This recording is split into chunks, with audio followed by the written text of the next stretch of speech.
So please join me in welcoming the leaders from Zensar, AWS and MIT-ADT Design and Technology University. Professor Dr. Mangesh Karad is the Executive President, MIT-ADT University. Professor Dr. Rajesh S. is the Vice Chancellor, MIT-ADT University. Ms. Shubha Kumar, Chief Risk and Sustainability Officer, Vice President, Zensar. Mr. Sanjeev Mehthani, the Head HR and Vice President, Zensar. Ms. Priya Singh, Head Technical Learning Associate, Vice President, Zensar. Ms. Gayatri Joshi, Head DE&I Associate, Vice President, Zensar. Mr. Lokesh Mehra, Senior Manager, Amazon Web Services. Mr. Abhirup Ghosh, Senior Business Development Manager, AWS. Mr. Vishal Singh, Solution Architect, AWS. Ms. Akanksha, Technical Program Manager, AWS Academy. And Dr. Swati More, Director, Central Training and Placement Cell, MIT-ADT University. Once again, a hearty welcome to all of you. And we request our dignitaries to please take the seat on the dais.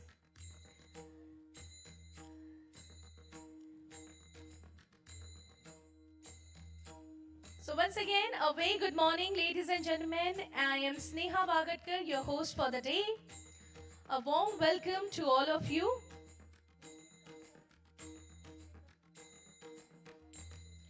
A warm welcome to all of you as we gather here for an extraordinary occasion, the grand inaugural event of the She Inspires All Women Hackathon.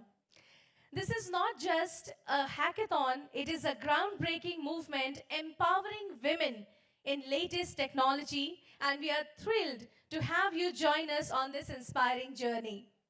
With over 30 colleges across Maharashtra and 1,500 plus participants, we are here to explore the latest technologies and generative AI use cases across 4 impactful themes, that is learning and development, healthcare and life sciences, smart energy metering, and agriculture and crop management.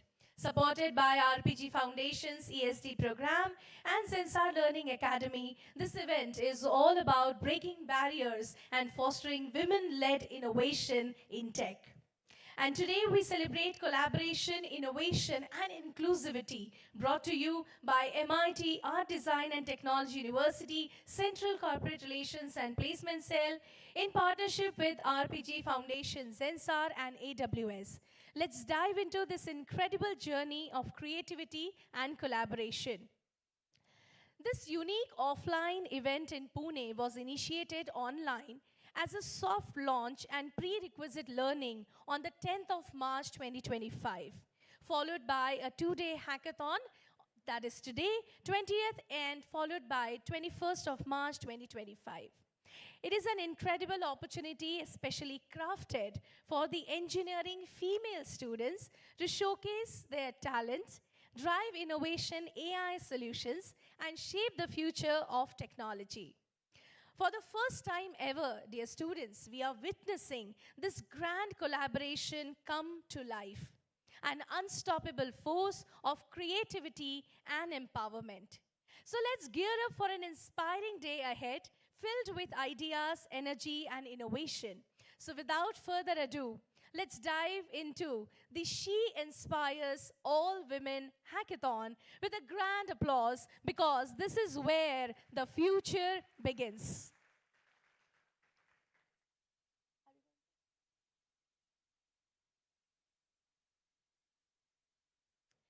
So once again, we will welcome the leaders from Zensar and AWS by felicitating all of them.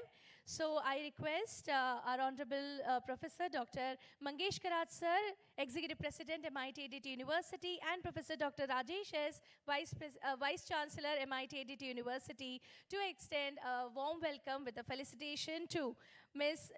Shubha Kumar. Can we please have the felicitation kit? Ms. Shubha Kumar, she is the Chief Risk and Sustainability Officer and Vice President at Zensar.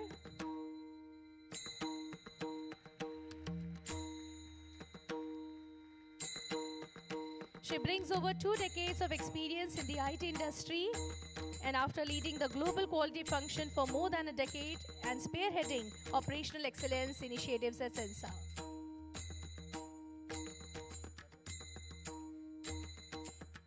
Next, Mr. Sanjeev Mehthani. We invite Mr. Sanjeev Mehthani. Is the head HR Vice President Zensar. A round of applause for Mr. Sanjeev Mehthani. He is a passionate HR leader committed to uncovering the limitless potential at the intersection of leadership and cutting-edge technology. He excels in guiding leaders to explore new frontiers and become more effective and successful. Next, we have Ms. Priya Singh, who is the Head Technical Learning and Associate Vice President at Zensar. Ms. Priya Singh, ladies and gentlemen.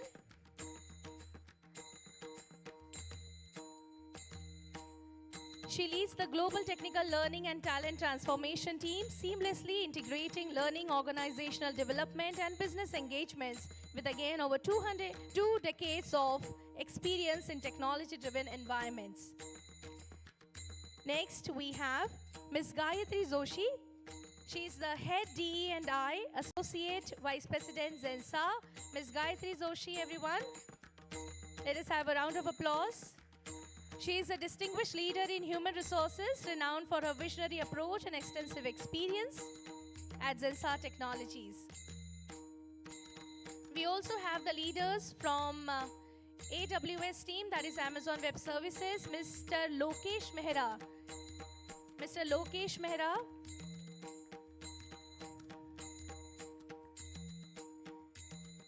Senior Manager AWS, is a part of the Skills to Job team for South Asia, managing strategic relationships with the Ministry of Education, institutional bodies, policy-led engagements, and skill development initiatives.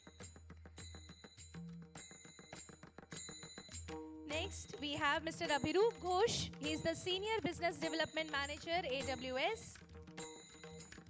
A seasoned business leader, Mr. Abhirup, he has over 2 decades of experience in business development, product management, and sales operations. Is currently serving as Senior Manager at Amazon Web Services for the past 4.5 years. Mr. Vishal Singh, he's not here. Ms.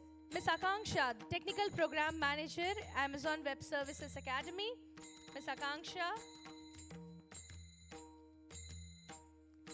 She is the Technical Program Manager, spearheads the AWS Academy strategy in India and South Asia, scaling it to 2 million learners with more than 6 years of expertise in AWS and AI.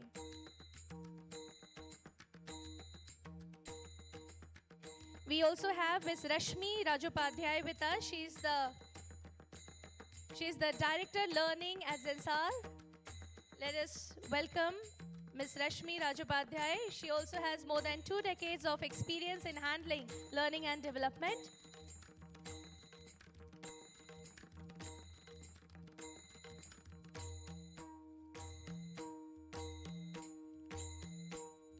Thank you. Thank you very much.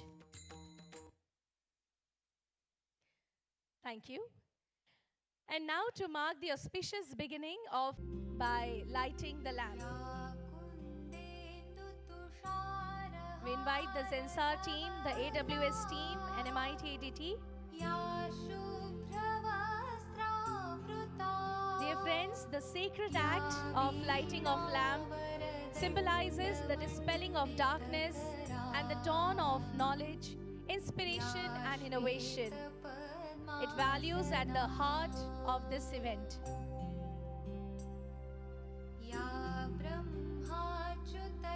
And as the flame would flicker to life, it would reflect our collective commitment to empowering women in technology and igniting a spark of change. So the lamp is lit, and we thank our respected guests for setting the tone for this remarkable event. We shall now have a group photograph, so I request all the dignitaries to please remain on stage.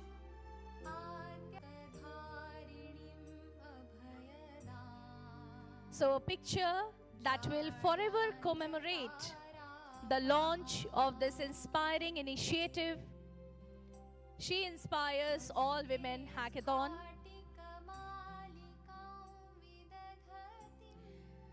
Let us give them another round of applause as they now are capturing this historic moment with a group photograph. And now I request all of them to please take their seats. Thank you very much. Moving forward, dear friends, it's time to hear from the visionaries who have made this event possible. So first of all, we will have an address by Honorable Executive President of MIT Art Design. All right, sir. Thank you, sir. So we would now be privileged in hearing from Ms. Gayatri Joshi. She's the head DE&I and AVP at Zensar. Let us welcome Ms. Gayatri with a round of applause. Thank you, Sneha. I must say that was most professionally done. Thank you so much. A warm welcome to all of you, and it's really nice to see all the beaming faces this morning. Right from the gate when we came in, I was just telling somebody that, you know, the feeling and the energy and, you know, the good vibes on the campus are so evident. And as we see a room filled with women engineers, you know, sorry, I've got a bad throat. Our heart swells with pride, and pride because we've come a long way. So I'm Gayatri Joshi, and I head DEI for Zensar. And this being the International Month for Women, we got talking and we got thinking as to how we can make it more special and more impactful. So a few days ago, Priya, who's the head of tech learning, and me were discussing that how can we take this initiative, whatever we do in Zensar, how can we take this outside? And we quickly were joined by the entire army that is sitting here to support us make this happen. For those of you who are not familiar with Zensar, is a company which is an RPG company, which is an RPG group company. It's very strong on culture, very strong on values, and one of the core values of the company is to be one, not only inside the organization, but also outside. So there is tremendous effort and tremendous energy in ensuring that what we do inside also carries to the environment. Students, the culture outside, the education, the academia, the fraternity outside is the most important building block to all our industrial landscape. And therefore, Zensar invests heavily into skill development. We are, of course, very formidably backed by the RPG Foundation, and our own CSR engine runs this with tremendous passion. Today, I see about 1,500 of you, over 30 campuses across. I know most of you have traveled in for this event, the 2 days hackathon. You're going to be, you know, anxious, pitted against each other, wanting to win, wanting to, you know, make a mark for yourself.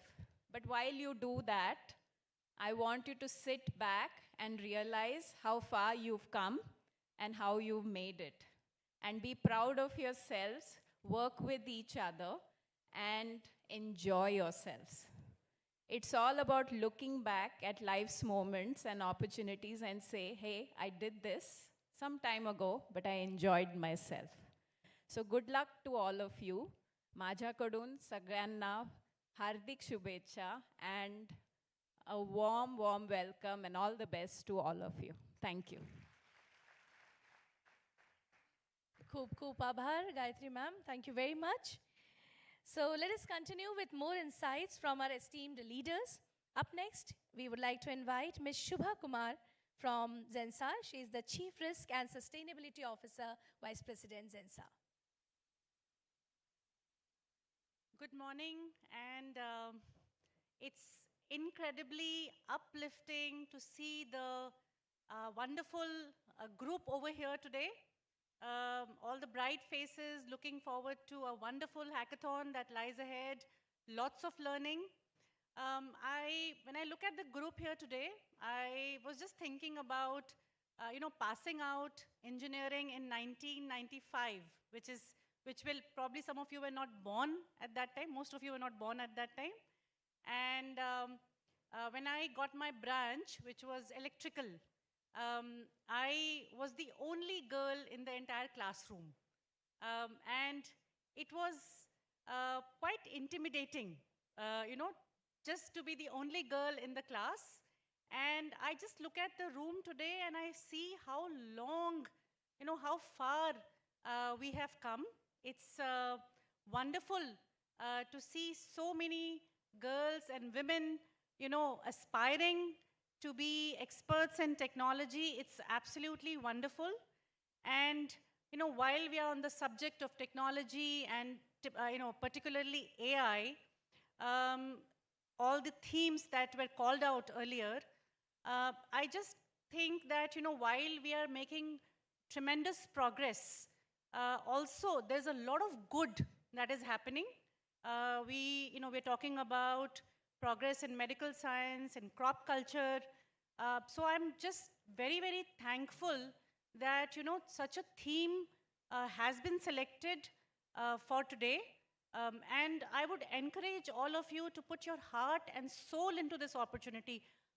This opportunity has come to a very small group of people. It's not everybody that gets this opportunity. It's a great privilege. And I would urge all of you to make the most of it, enjoy yourselves, collaborate, because hackathons are largely about collaboration. This is a wonderful time for collaboration, different colleges, universities coming together. Learn from this period. Look at what can you gain from the people that you meet. This is a wonderful opportunity to meet new people, to make new friends. And also, as you will be tackling real world problems, your creativity, sense of pride in what you're doing will all add to this, this time. Like Gayatri said, you will look back upon this time with great pride and great affection, because like I said, this kind of opportunity does not come along every day. So do make the most of it. Innovation is a word that we keep on hearing again and again. The importance of innovation in whatever it is that we are doing cannot be emphasized upon enough. And this is an opportunity where your creativity, your innovation, this opportunity to bring out is something that I would urge you to, bring the best of yourselves to this event. And trust me, you will go back extremely inspired, extremely enlightened, and looking forward to the world that you are about to change. So all the best, and thank you.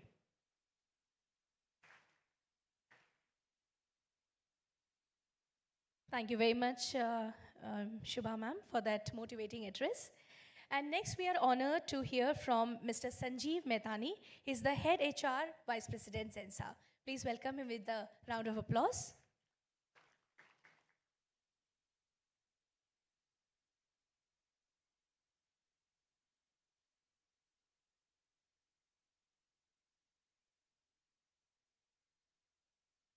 Good morning.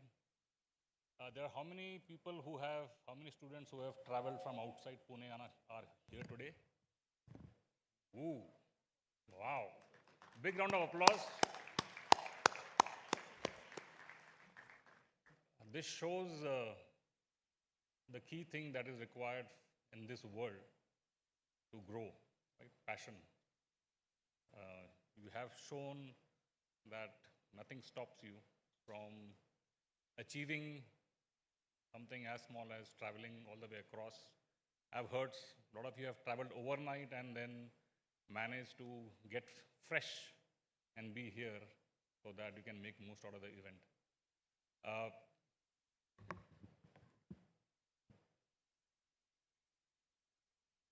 so there are 5 things or 4 things that I will share with you today that all of us have in common who are here on the stage.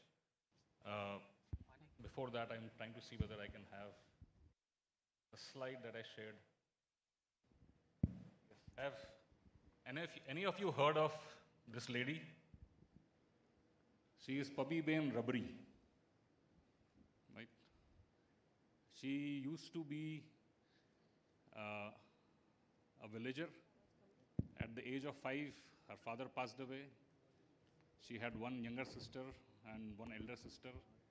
She spent her entire childhood working in the fields, in the household, and in the evening doing what was the tradition of the Rabri clan, which is hand sewn embroidery for wedding dresses. You might be very, very familiar with the bag. She is the person who created that bag. All of you are seeing the copy now, but she's the one who made that. So she wanted to ensure that she becomes an artisan. So she had that passion. So whole night she used to just do the crafting, sewing the embroidery for wedding dresses. And as she grew, she started becoming an expert. And she had that burning fire inside her that she has to do something with respect to taking this to the larger world. Guess how much time it takes to sew a dress of the Rabri make? 8 to 10 years, one single dress. It's made from hand. And because of that, the weddings were getting postponed. People were getting old by the time the dresses were ready. So the entire village banned the wedding dresses. However, they did not ban anything else. So she picked up the craft, spoke to people outside, came up with a mix of sewing machine and hand embroidery, which brought down the entire timeline from 8 years to 2 years. And that's how the wedding dresses were again reintroduced. But she did not stop there. She said, I want to take this to the larger world. She got in touch with people who could sponsor her. You would be surprised to know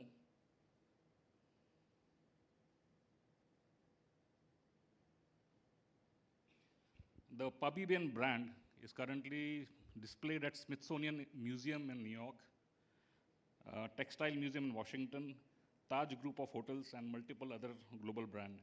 She also participated in Shark India Tank Season 2 and got further funding. So what was common between Rabri and many of you who will make it big, or many of you who will make it big after trying to follow what she did? Number one was purpose. I'll move into Hindi because I know people are from outside also. So purpose is आप क्यों कर रहे हो जो कर रहे हो? Why are you doing what you are doing, right? Purpose of MIT is what? Is spreading education, right? Shaping education. I think it's shaping education, right? So they are in this field because they want to shape the way education impacts India. So आपको भी सोचना पड़ेगा कि अगर मैं design कर रहा हूँ, इंजीनियरिंग कर रही हूँ, क्यों? You want to earn money, पैसा कमाना है, you want to have recognition, or Pabri wanted to also ensure that she empowers women in her village to create a community. Do you know everybody who is part of her team, there are 300 women, they all work from home because they have to also take care of their kids. They also have to take care of the household chores. So she decided not to have a factory. She just ensured that they work from the home as per their convenience, so long as the outcome is great. So that's very important, right? You have to know why you are doing what you are doing. Unless you are clear about that, you will always be behind. Number two, passion. All of you showed a lot of passion coming here, right? If you have passion, you'll find ways of doing things. इसको जज्बा बोलते हैं, right? पेट में ऐसा लगता है कि कुछ तो करना है. It comes right up to your heart. दिल तक आता है कि कुछ करके दिखाना है.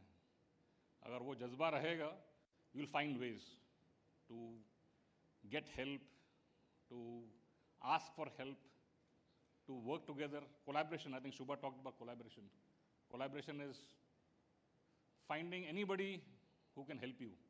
Junior, senior, Amir, Garib, Chota, Bada, it doesn't make a difference. And you have to be shameless and fearless. Up till 6 years, kids can learn 6 languages, 7 languages, 8 languages, 10 languages. But जैसे जैसे हम बड़े होते हैं, हमारी सीखने की क्षमता कम क्यों होती है? Any guesses? What happens when you ask your father first question as a kid, why this? Why is sun yellow? He will tell you because it has fire. Why does it have fire? No, because it's very hot. Why is it hot? Then he'll say, shut up. Just go and study, and that's it. So parents start killing the curiosity of the kids. And then by the time they reach school, teachers take care of the rest, right? You have to follow A, B, C, D steps, otherwise you won't get marks. Even if your answer is right, you have to do it only this way. That kills creativity. And the most important element of creativity or innovation is you have to be shameless and fearless. Shameless, don't be afraid that people will laugh at you. It's okay. Let them laugh. Who is winning? You are winning, right? You are learning something. So long as you keep learning something, you are winning. So be shameless and fearless. You will keep on failing. 10 bar try करोगे, 9 बार fail होंगे. But don't stop. Because every failure teaches you a lesson. How not to try next time. Keep on doing something different, right? So be shameless and fearless to learn, and innovation will automatically happen. So here's to all of you. Look at inside, find your purpose. Passion होगा तो सब automatically हो जाएगा. Be shameless and fearless, innovation हो जाएगा. All the best. Thank you very much. Thank you very much.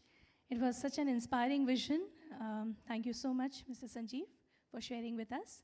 And now we would like to hear from our visionary leader from MIT-ADT University, Professor Dr. Rajesh S., Vice Chancellor, MIT-ADT University. Please have a round of applause.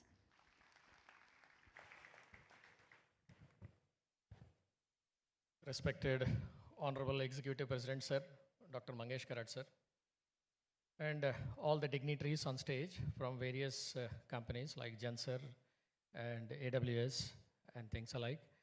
And really, sir, to be part of the stage, and it's honor for all of us at MIT-ADT to be sharing the stage with you all. And we welcome you all to MIT-ADT. And we have a very, very enthusiastic students who are really, I mean, they are part of MIT-ADT family for the past 4 years, 3 years, 2 years, 1 year. The day they have joined at our entrance, and then now we are with us. So all are having their aspirations, and we are here to make sure that they reach up to the aspirations. And events like this, particularly, I have never seen, I mean, in my 33 years of service of academics, I have never seen a women hackathon. I mean, this is credible, very incredible, very incredible. Because generally hackathons do happen in various universities and countries alike.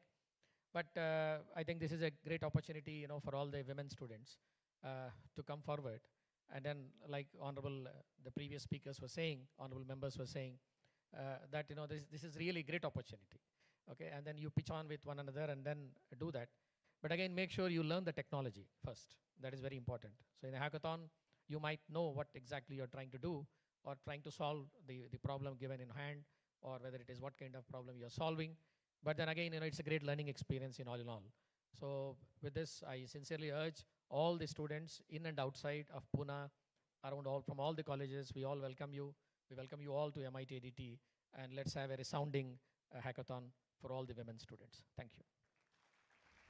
Thank you very much, sir. And I'm sure all our students are taking a note of each and every point that our leaders are sharing with all of you because this comes from great vision and insight and experience that they hold. So thank you so much for the insights. Next, we are going to hear from Ms. Priya Singh. She's the Head Technical Learning from Zensar. She's the AVP at Zensar. Welcome, ma'am. So, thank you very much. Good morning, everybody. What a remarkable morning. I'm truly overwhelmed, especially looking at the scale of collaborations that we have today. 50 plus colleges, many industries, AWS, Zensar, and many of the faculty members coming together. So Gayatri, I was very much remembering our, I think a month back conversation where we were just discussing, okay, what should we really do for, making this Women's Day more memorable for us. And that's where we came up with this idea of let's do something around Women's Hackathon. And this is not possible. This is not possible for individually for a single team to come across with this idea and execute it. So I think I'm really, really thankful from bottom of my heart for all the teams who have worked behind the scenes, especially the AWS team has come forward and they said, yes, we are there and we'll come forward and we'll work with you. And then, of course, we were thinking that, of course, there are many colleges that we want to work. Of course, we need, somebody to really support us in this vision. And ADT, MIT-ADT University, from day one, they were so welcoming, sir. Your team is fantastic. And this place has a positive aura, I must say. And I'm sure what we are going to start today is going to yield very positive results. Because we are at a place where everybody is so welcoming and full of energy. And I'm sure these 2 days will be full of knowledge, full of energy and lot of teamwork for all of you. So my job, I'll not say much because I think we have heard our, all the leaders today. But I'll quickly talk about how these 2 days will flow for you. So if we can move to the next slide. Yeah, so these 3 dates are very important for you. I think some of you might have joined us on March 10th, which was the soft launch of this event. And March 20th, which is today. So today we have our AWS experts coming all the way from New Delhi, and they will be spending the entire day today with you to take you through the various concepts of AWS, AI, and GenAI. So there are going to be some workshops, deep dive sessions with the AWS team, and you will be learning the concepts. So it's not just about learning the concepts, but because we have industry leaders here, so we have come up with some problem statements and some themes which will help you to understand the concepts and apply these concepts through the hackathon. So that's your second part of the day. So towards the later part of the day today, the shortlisted candidates who make it to the hackathon will actually will be divided into various teams, and you will be picking up your problem statement and you will be working on the problem statement. And tomorrow, the shortlisted teams will be visiting our campus, Zensar campus, and we will be having our hackathon over there. That's the idea. So for today's day, we will, on the next, so this was our launch where we had our data engineering head, Mr. NP, who actually had come and had shared a lot of insights with you. On the next day, that is today, we are going to, as I said, we'll have the workshop, we'll have some set of quizzes to shortlist the candidates, and then we'll start with our hackathon. So I wish you all the best, and I'm sure it'll be a great fun, as Sanjeeva mentioned that, enjoy what you're doing. Gayatri also mentioned enjoy what you're doing. So we all of us together here are to learn and enjoy these 2 days. So all the best. Thank you very much. Thank you very much, Ms. Priya, for taking our students throughout the journey, that how it is going to be for today and tomorrow, and also for the next future. And now, dear students, we are going to invite the leader whose leadership has been instrumental in fostering innovation and inclusivity in education. So please join me in welcoming Honorable Executive President of MIT-ADT University, Professor Dr. Mangesh Karat. Good morning to one and all. Respected dais, all the leadership from the corporate world, from Zensar, from AWS, and other companies. I'm really delighted to be here on this morning. It's a really happening morning, I can say. I'm happy people coming from industry. They are talking to the young student from different colleges of the Maharashtra. So what else is required for academician, for university? So I'm really happy. Firstly, I congratulate all the companies who have started this initiative of a hackathon, and that is especially for women. So I congratulate them for taking the good step. Friends, I think this is a very appropriate time. The technology is really crafting the world. Every technology, right from the new technologies, the neuro technologies, brain connecting technologies, all the different technology, artificial intelligence, the generative AI, and what I can name number of technologies. But this is not the time to name them. But I think this technology is the most disruptive technology, artificial intelligence, and that is again the generative AI is the most is disrupting each and every business, each and every domain. So each and every domain leaders are very keen to use that technology or to integrate that technology in their business for marketing, for production, for HR, for business analysis, for projection, for research, for everything. This technology is making really great havoc. I was just reading yesterday, ChatGPT has reduced the admissions of the American university by 27%. And soon I think they will come to India. So the universities are going. So why I said this technology is most dangerous, most disruptive, because they are really hampering all the sectors, right? All the education is going to hamper at large in America and in India. So the policymakers have to be alert, not only from education, everywhere we have to be alert. But we cannot stop, we cannot stop the growth of the technology. We have to welcome the technologies. So to welcome the technologies, all the upcoming engineers, technocrats, they have to be ready. Now it is your challenge. All the companies will seek how you can integrate the technology in their activities, in their business process. So with that aim, I think on that background, the relevance of the hackathon is highly essential. Friends, our country is really flourishing very well in last 10 years. Maybe the Amrut Kal of the country is coming up. The last 25 years of for the centenary year of our independence year, 2047, will be the centenary year of the independence. And in that year, the Amrut Kal, now the Modi ji says, the last phase of the 25 years of this century is Amrut Kal. Like we see our Kundali for the good period. So like that, for country's good period, this last 25 years is called as Amrut Kal. So everywhere, so this period is very good. The science we have already got. Modi ji is really flourishing. Our country is gaining very high position. We have come to fifth position in the GDP.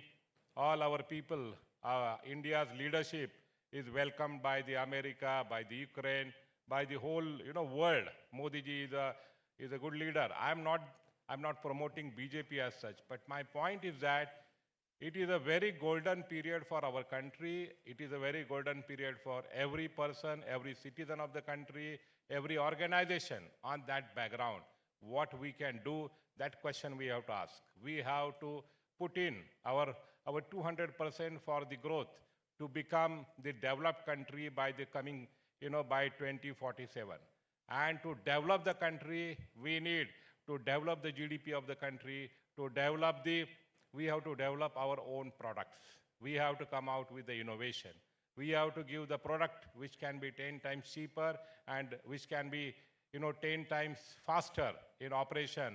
So that is the innovation. And how can we do?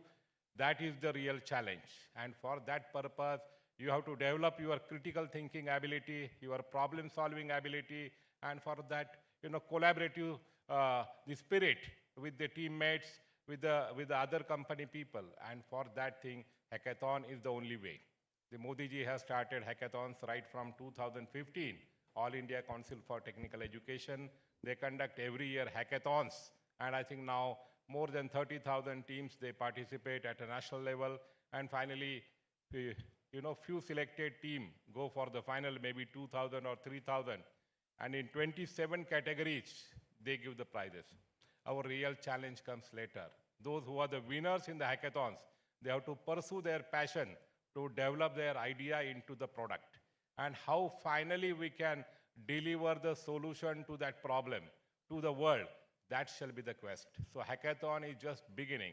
We cannot sleep until we develop the product, until we develop the software, until we develop to the world, not to the India. So with that hope, hackathon leaders, hackathon players, hackathon participants, they have to proceed. And for that thing, I think MIT has taken the lead.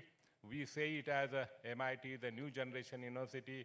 We promote hackathon, we promote innovations, we promote IPR, intellectual property right, everything we promote. I'm not doing the marketing, but that is the way by which education has to be dealt in next 25 years or always like America. So this is the way we have to learn. So I congratulate all of you for taking the participating in this hackathon. So keep participating, do not sleep, and try to evolve some product, some idea, some startup. So that is my small appeal.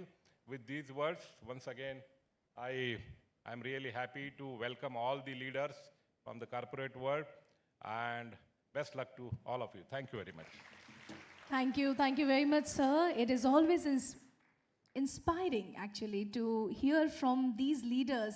So once again, can we please have a round of applause for the entire team who is seated here today, and they are the part of this wonderful morning.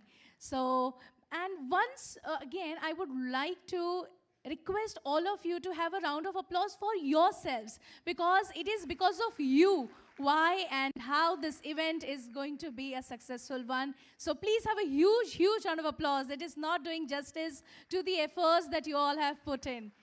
Thank you so much. And to once again celebrate this grand event and to capture this memory, I would now request the leaders on the stage to please join us for a group photograph with all the participants here. So everybody would be now smiling and posing. We shall have one photograph here. All right, so we will have one photograph from the stage, and maybe then we will have with the participants. So can we please stand, all of you?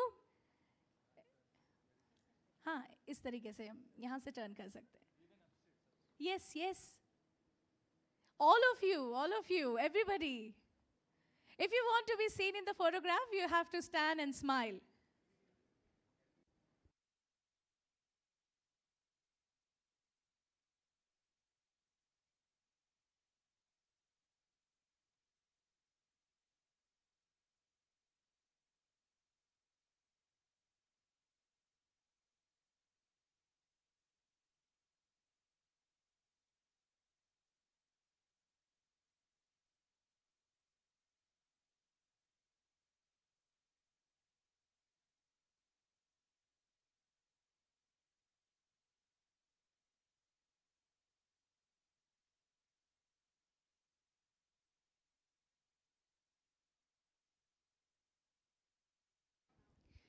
So while you all are at MIT-ADT, so whenever we are focusing on a camera, let us all say ADT instead of cheese, so that T will definitely give you a wonderful smile.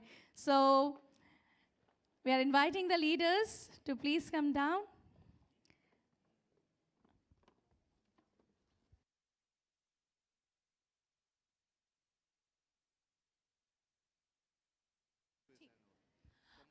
From both the sides, can we please request you to please come out and, occupy the walk space so that some of you can be seen even clearly. Everyone who all can, yes, please come out and there, please stand up, everybody.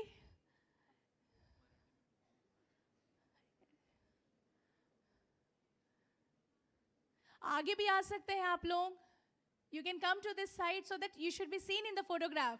It's a historical moment. Everybody, please come forward. All the people who are seated upstairs, please come forward towards towards the railing. Yes, wonderful. Yes, yes.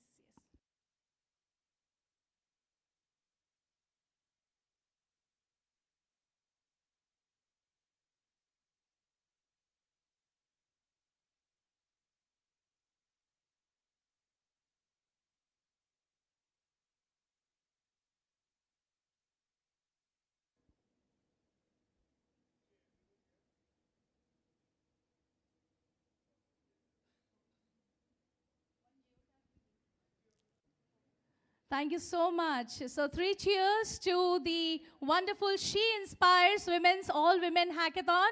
Can we please have a round of applause, everybody, for all of us?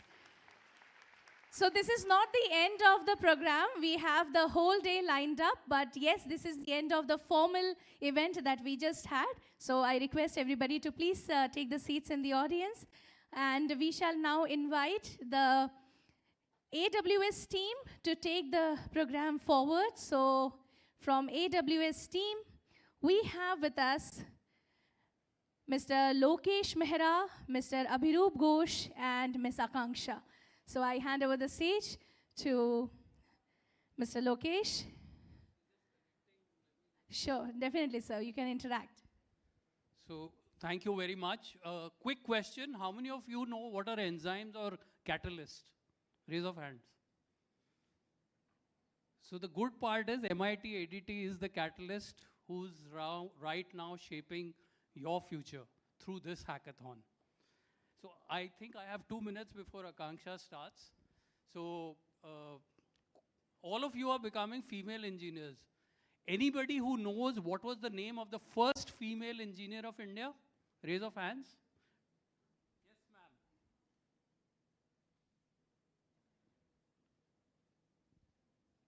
I think we have an answer out there. The first female engineer of India. No, not Geeta. Not Sudha Murthy. Sudha Murthy was way down the line. Yes, it is A. Lalita. She did her engineering from College of Engineering, Gindi. And she did it in electrical engineering. She passed out in 1944. So before independence. So you can imagine that. Do you know the number of women who are in the IT industry today? So what is the total workforce of the IT industry? Just a guess. How many million people are in the IT industry today? Okay. So the overall IT industry is about 5.8 million, of which 36% are women. So it comes to approximately 2 million women who are in the IT industry. But there is a big gap. Barely about 7% of these women turn up in the leadership positions. So that's a very big disparity. And our aim is that we'll bridge this gap through applied learning events which AWS conducts regularly. For example, this hackathon. All of you heard about day before night somebody landed from space station? Okay, you know the name of the person? Who was the second person along with her who was there for 9 months? Sunita Williams came down, but there was somebody with her. Butch Wilmore. Please remember the allies also. So there are a lot of people who are going to help you out in terms of your career, your aspirations. I think Sanjeev talked about purpose and passion, and that is going to be your North Star. Because that is very important. If you have a passion, you have a purpose, you can achieve a lot of things in life. Because it is very important for you to understand that whatever you're learning, unfortunately during the 90s when we graduated, we never got these opportunities from engineering. We didn't have guest lectures, we didn't have a lot of those things. In fact, during our time, computer science was not a branch. It was ENC. So we all did ENC, electronics and communication. So you people are very lucky that you're getting exposed to the latest technologies and the new gen aspects, which are on Gen AI, etc., which are there. So question for you. A lot of you are here to participate in the Gen AI hackathon. Let me ask you a question. How many people in India are trained on Gen AI?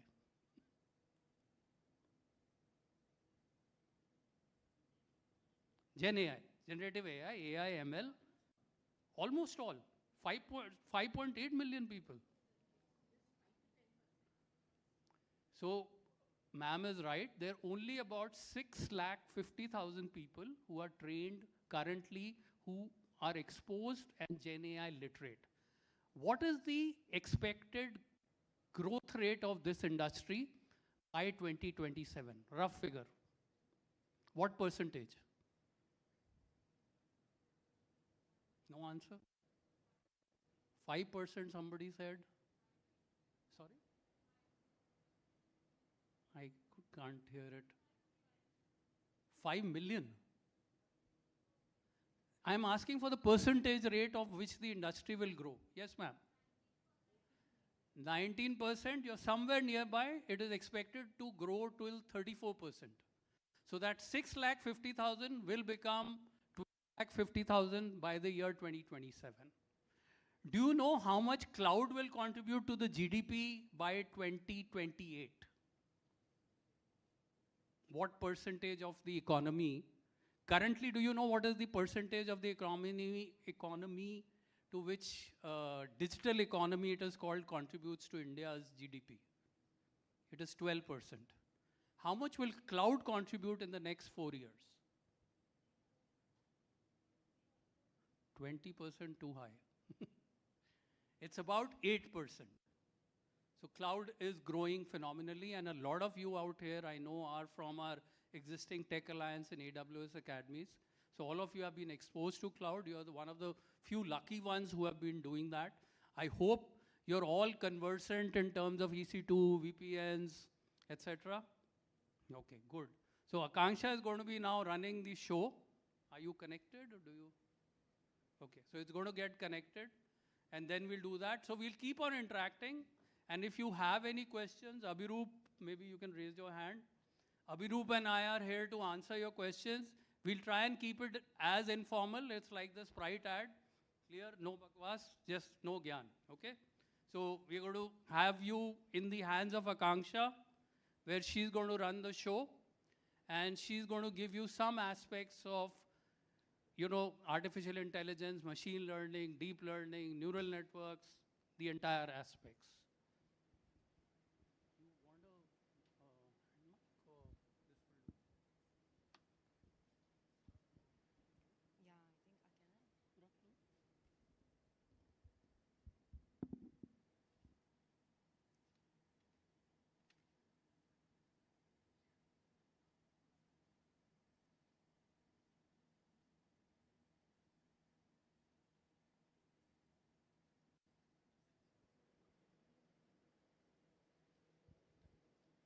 Okay, we'll just take a minute to clean up and then we'll start the session.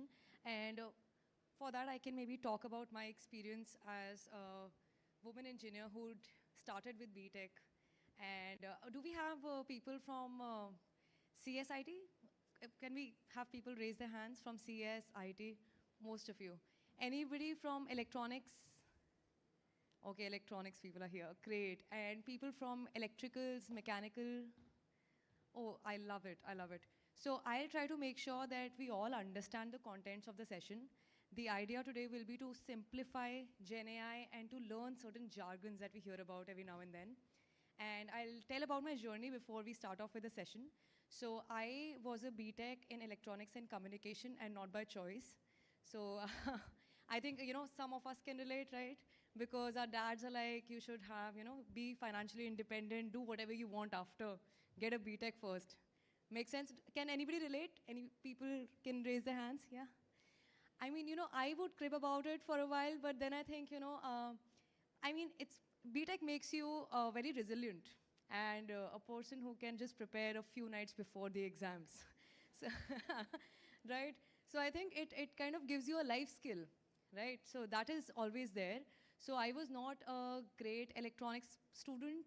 To my electronics peers, I would like to say that I did not know how the board is shot in parallel or in series, but I managed to pass, and I loved being a part of different events. So like, for example, the hackathon is something out of your curriculum, right? It is not something that is mandatory, but you've made that effort to be a part of it, to learn something new. Similarly, I'd be a part of such events, computers-related events, and also I would be a part of a lot of MUNs because I was like really interested in public speaking and maybe overcoming my fear, the stage fear. So I do all that, and I appreciate the effort that you're putting in because honestly, there's no alternate to hard work. And if you work hard, even if you feel that you may be out of the way right now, you'd find it eventually. You just have to have a very strong intention. And that was essentially what I did. And so my story is that I joined AWS as a campus hire. So when I had joined AWS, we did not know what cloud or AWS was. If anybody were to ask me where I was hired, I would just say Amazon, right? Because that was like the go-to name. And I learned about AWS on the job. I was hired as a cloud support engineer, which is basically providing support to AWS customers when they run into any issues. So if you run an EC2 instance and you find some issue, you'll probably reach out to support and you'll be talking to someone like me. And I'll help you out, troubleshoot the issue. So a lot of AWS I learned through troubleshooting on job. Now we have these opportunities that are created so that you know about cloud and AWS already. And once you know one cloud, it's very easy for you to understand any other cloud, honestly, from my experience. And it's great to have that experiential learning angle when you're learning about a technology. So that's the idea of the hackathon that, we learn about the concepts today. So today we'll have like a 1.5 hour session roughly. We'll talk about certain concepts and we'll try to apply them tomorrow. So that's the idea. And in between, if you have any questions, please feel free to ask them. I'm very, very happy. Gives me great joy to see all women here. I mean, I think it is, we have worked a lot towards equity in education, equality in education as women. You are here because there are women who have struggled, who have actually given up hopes to have you come here, and you're creating a legacy for the generation that is to come. Maybe you're the first woman in your family who's going to get a job, who's going to work, and maybe you're the second generation. Either way, you're actually creating impact and creating a legacy today. And I hope in today's session, my job is to make sure that you go back with something new, right? So if at all you feel that, I would want to learn something else, Akanksha, maybe, I knew about the concept that you're talking about, give me something new, just please feel free to ask. Feel free to raise your hands in between, interrupt me, it's fine. I've done this deck a lot of times, I'm okay with breaking the flow. And I'd be happy to have your questions, and we'll make it more interactive, right? So we try not to sleep. I'll make that effort, right? That is my responsibility to make sure that you don't sleep. It's not even lunch. So it's basically my responsibility to make sure that happens. So we'll kind of have a lot of people answer questions. I see a lot of people from CSIT. So I'd say the ECE and mechanical and electrical folks can still sleep, but CSIT folks will have to answer a lot of questions, right? So that's that. So we'll start the session. We'll talk about generative AI. Before that, we'll just talk about some fundamental concepts.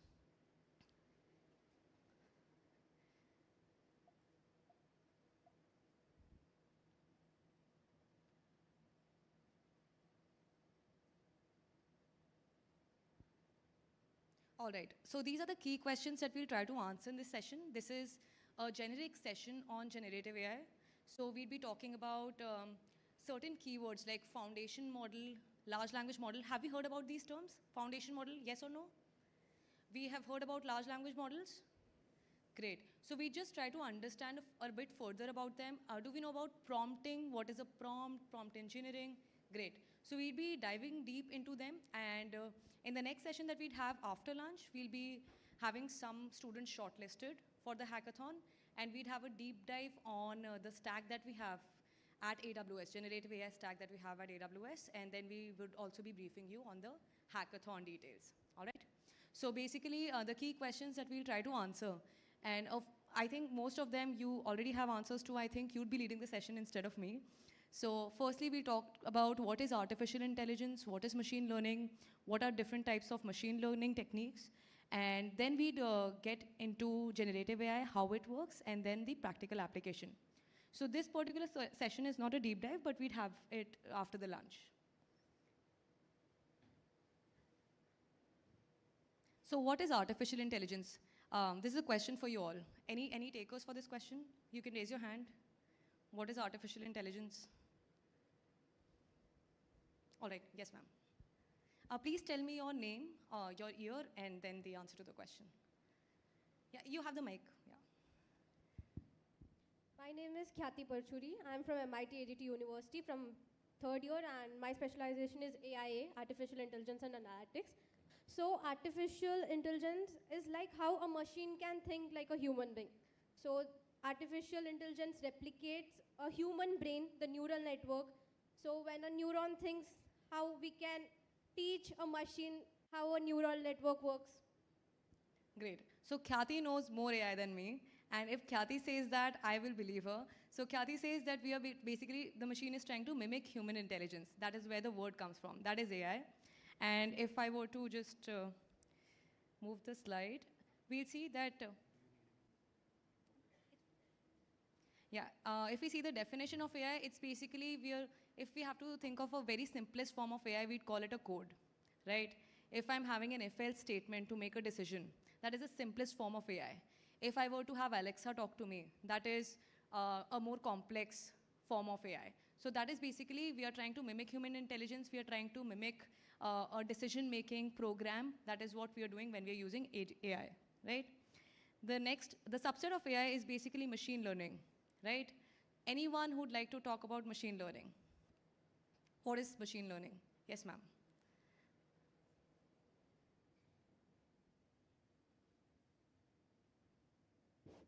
I am Anamika Sharma from BVCOEW. I am from second year.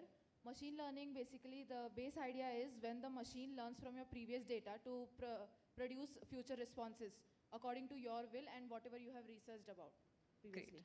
Thank you, Anamika. A round of applause for Khyati and Anamika. So thank you so much, Anamika. That is absolutely correct. Basically, what we are doing is we're feeding so much data that my machine understands how to make the prediction based on the set of inputs and observations I've provided to it. I think we're all clear on that? My ECE folks, my EEE folks, my mechanical folks, we understand that, yes or no? Great. And then there are 3 types of machine learning. So I'd just pause, I'd not go to the next slide, because I want to know if we already are aware of the 3 types of machine learning. Anybody who'd like to? Yes, ma'am. Tell us 3 types of machine learning techniques.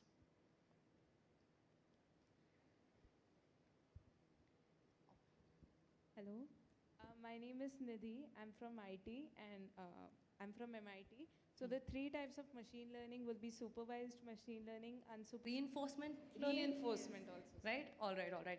Anybody who'd like to define unsupervised machine learning for me? I think there was a student at the back.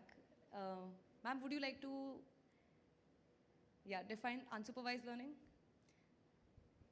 My name is Vaishnavi Hambire from BBCUW from third year. Unsupervised learning is the learning which works on the unlabeled data. Great, great, great. So thank you, Vaishnavi. And ma'am, I think I missed your name. Nidhi. So round of applause for Vaishnavi and Nidhi.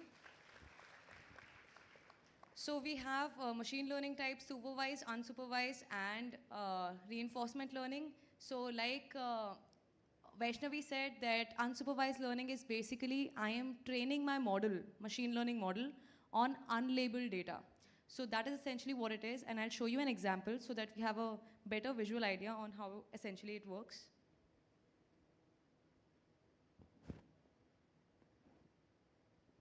So here you can see that this is supervised learning, wherein I've fed my machine learning model with images of flowers and I've labeled that data.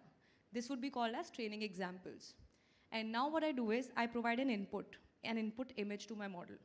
And I ask it, what exactly is this flower? So it's able to tell me with certain confidence that it is a sunflower. That's essentially what supervised machine learning is, that you have labeled data as training examples. Any takers for what is unsupervised learning? Yes, ma'am. In the middle, yeah.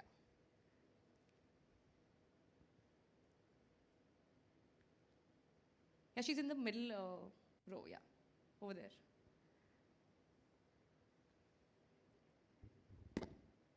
Unsupervised machine learning is opposite of supervised learning, which is using data sets that are not labeled. Okay. And what's your name and what you... I'm Kea Kadkor from BVCOE ENTC. KR Kapoor? Kea Kadkor. Kea Kapoor. Thank you. A round of applause for her. So like she said, basically we have training examples that are not labeled in nature.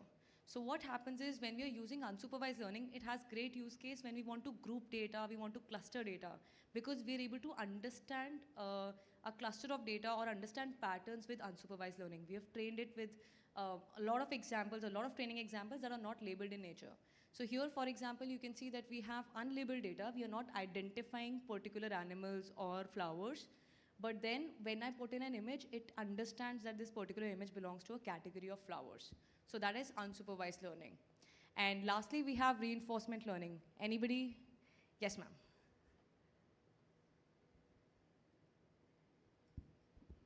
Hello, I'm Siddhi Bhujbar from BVCUW. So reinforcement learning is a learning where the agent learns while interacting with the environment, like a self-driving car is an example of reinforcement learning where the agent takes decision based on the circumstances. I'm sorry, whoa, I didn't get your name. Siddhi Bhujbar. Siddhi, okay. Round of applause for Siddhi. So Siddhi mentioned that we basically learn from the environment.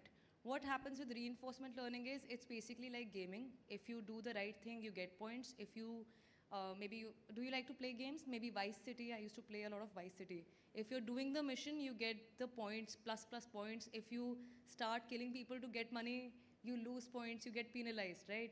So that's essentially how this reinforcement learning works. So this is an example of a supply chain that we have at Amazon centers, wherein what happens is if the parcel drops on the correct belt, it's dropping correctly, we'd get points. So there is positive points allocated to that machine. If it doesn't, it gets penalized, negative points. It's able to understand by hit and trial. So that is another name that we can use for reinforcement learning, hit and trial way of learning. So that's essentially what reinforcement learning is. So what we can do is, you can think of it as also adding human to give feedback to your machine. That, you know, as a human, I can input that these are incorrect and these are correct responses. Eventually, my machine learns and becomes better. Does that make sense? Any other example of reinforcement learning? Any day-to-day example that anybody would like to share? Yes, ma'am. Nidhi, right? Yes, Nidhi, please. Training of your dog, basically. Great. And if your dog something does bad, you will say, no, bad dog, bad dog. If he does something good, you will give him treats. So that's kind of a reinforcement learning. Awesome, that's a great example. Round of applause again for Nidhi. Any other example that we can think of? Yes, ma'am, at the back. I think we'll have somebody send the mic across.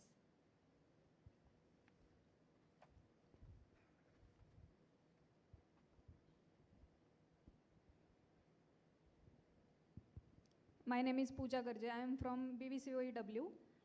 Example is self-driving cars. Great, yes. So, awesome. So, can you give me an example of a self-driving car that we've heard of a lot? Mahindra XUVs. Yeah, Mahindra 700, XUVs. Right. We also recently experienced B6E Mahindra, which has self-parking. It was crazy.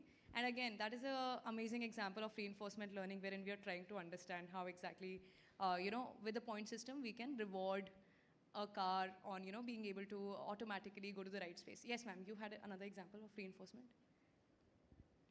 Sorry? Tesla self-driving car. Great. And what's your name, ma'am? Sorry? Pragati. Round of applause for Pragati and Pooja. My personal example of reinforcement learning is when we'd get like really bad report card, to pitai. And if we'd get like decent marks, then maybe we'd get a treat from Nirulas or McD. So that is another way of reinforcement learning by our parents, right? So it's a great way to essentially have your machine learn in a gamified environment, right? So that's about machine learning. Now, what is deep learning? Any folks would like to tell me what is deep learning? Yes, ma'am. So it is subset of machine learning, and it works in artificial neural networks, like how we can make it to mimic like a human. Okay, ma'am, your name? My name is Avni Kapoor, and I'm from RCPIT third year.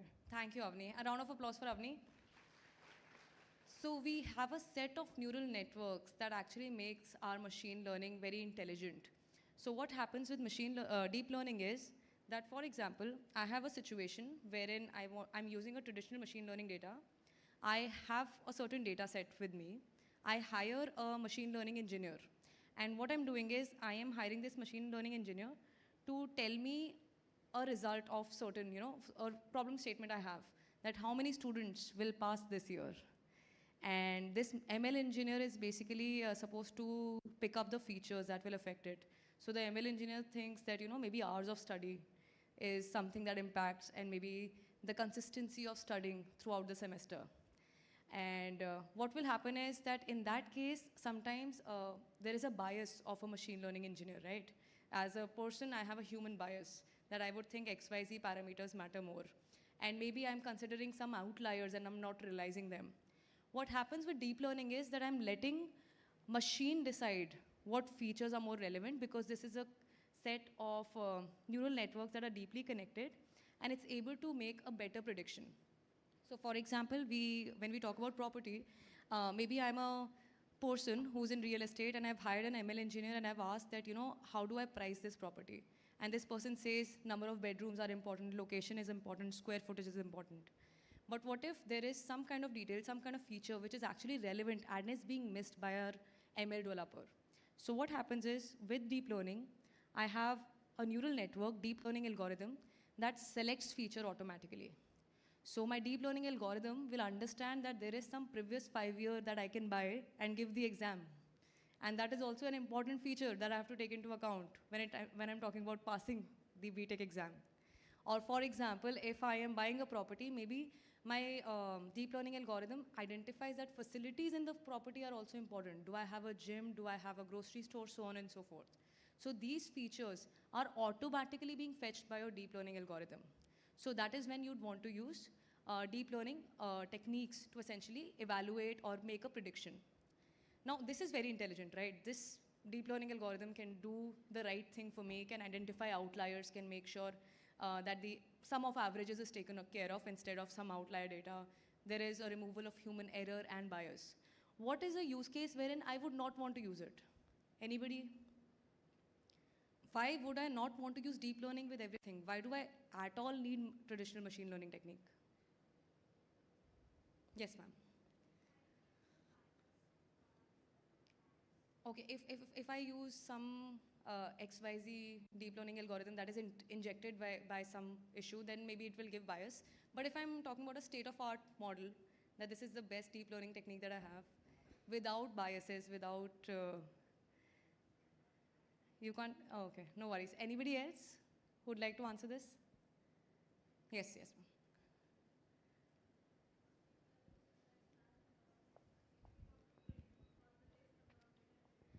Can I know your name? Sakshi. Sakshi is the first person who's answered this question correctly. So a huge round of applause for Sakshi. So if I have data that is maybe 10 lines of Excel sheet, in that case, I do not need a deep learning algorithm. I do not need to input that much cost, that much time, right? I can sort of analyze the features myself, or by using a simpler technique, traditional machine learning technique. So if at all I have data that is not too much, I can go ahead and use a traditional machine learning method, which is more cost effective. Does that make sense? Yes or no? Are we sure? Yes or no? All right, all right. So here, basically, you would have a data requirement. You'd want to have large subset of data, because essentially your deep learning algorithm is working backwards. It is making an analysis based on the inputs and observations you've given. If it is too limited, if it is just 10 observations, it is better to use a traditional machine learning algorithm, because essentially what happens is you have a set of neural networks at work. So they take time, they take cost, and you not want to invest so much. If your business requirement is not that, it's not actually about getting a cost out of it, getting a price out of it, you'd rather want to use traditional machine learning methods, right? If you want to save cost, time, and if you do not have a large subset of data. Does that make sense? Now the subset of it all is generative AI. Just in case you thought we forgot about the topic of today's session, now we get into generative AI. So generative AI is basically a subset of deep learning. And now I'd want to hear from you, what do we think is generative AI? We have all been using ChatGPT. Can we have a raise of hands? of people who use ChatGPT or any other Gen AI application? Great, everybody. Awesome. And how many of us have used DeepSeek? Oh, a lot of people. Great. So we have a lot of experience in Gen AI. So I think this question everybody can answer. Yes, ma'am. You had raised your hand for Gen AI.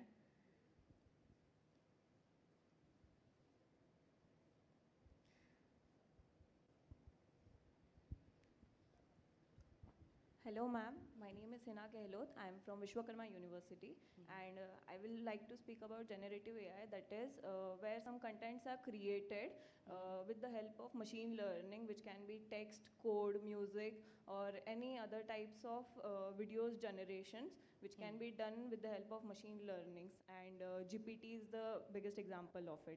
Great, great. Thank you so much. Round of applause. Thank you. So we are talking about generating new content, videos, the way we have it with GPT. Anybody else would like to answer this question? Yes. Yes, please. So as we all said that generative AI is a subset of deep learning. So deep learning basically means finding patterns and finding the frequencies in a large amount of data. And generative AI works on it because it is trying to create its own data or generate different type of data based on the patterns it has already analyzed. So when you give an image, it already was trained with that amount of data. So now according to your imagination, like a cat on a tree, it knows how a cat is and how a tree is. So it combines both of them and generates its own kind of idea. So that is all about Great. generative Thank you AI. so much. So basically, yeah, round of applause. Thank you so much. So basically, we're talking about creating new data. So that had never happened with AI till now, that we are generating new data. Anybody else who'd like to take this question? What is Gen AI? Yes, ma'am.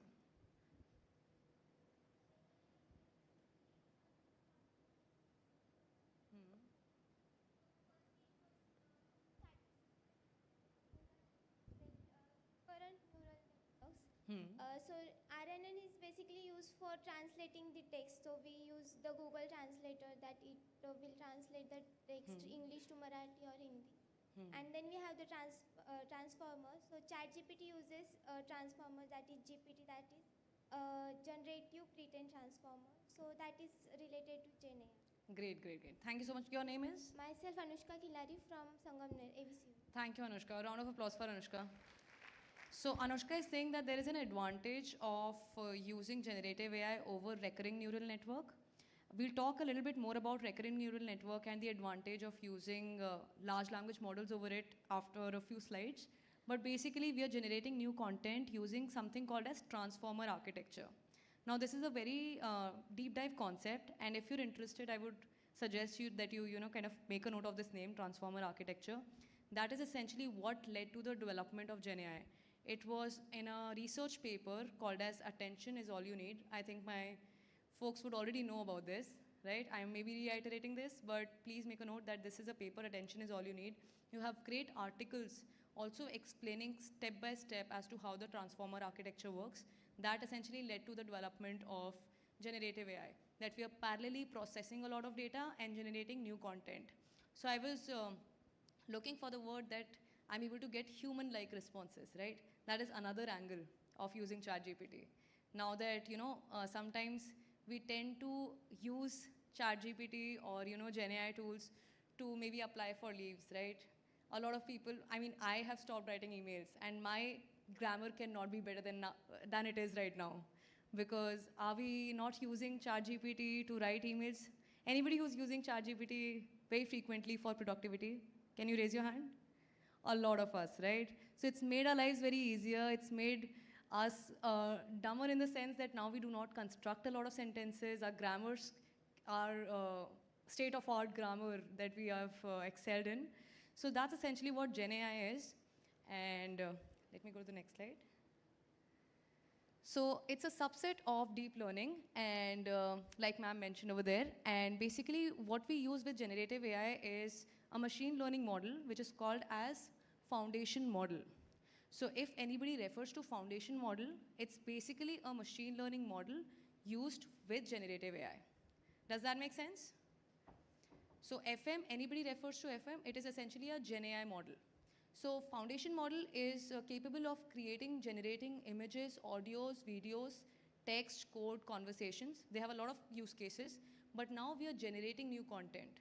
So that had not happened until we had transformer architecture, the onset of transformer architecture, and then we had a lot of applications publicly available that you also use.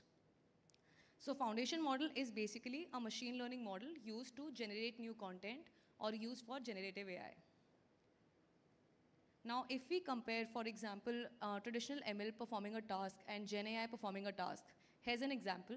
So I'll give you all 30 seconds to look at the example, and I would request you to identify two differences between how the task is analyzed in traditional ML model compared to a foundation model.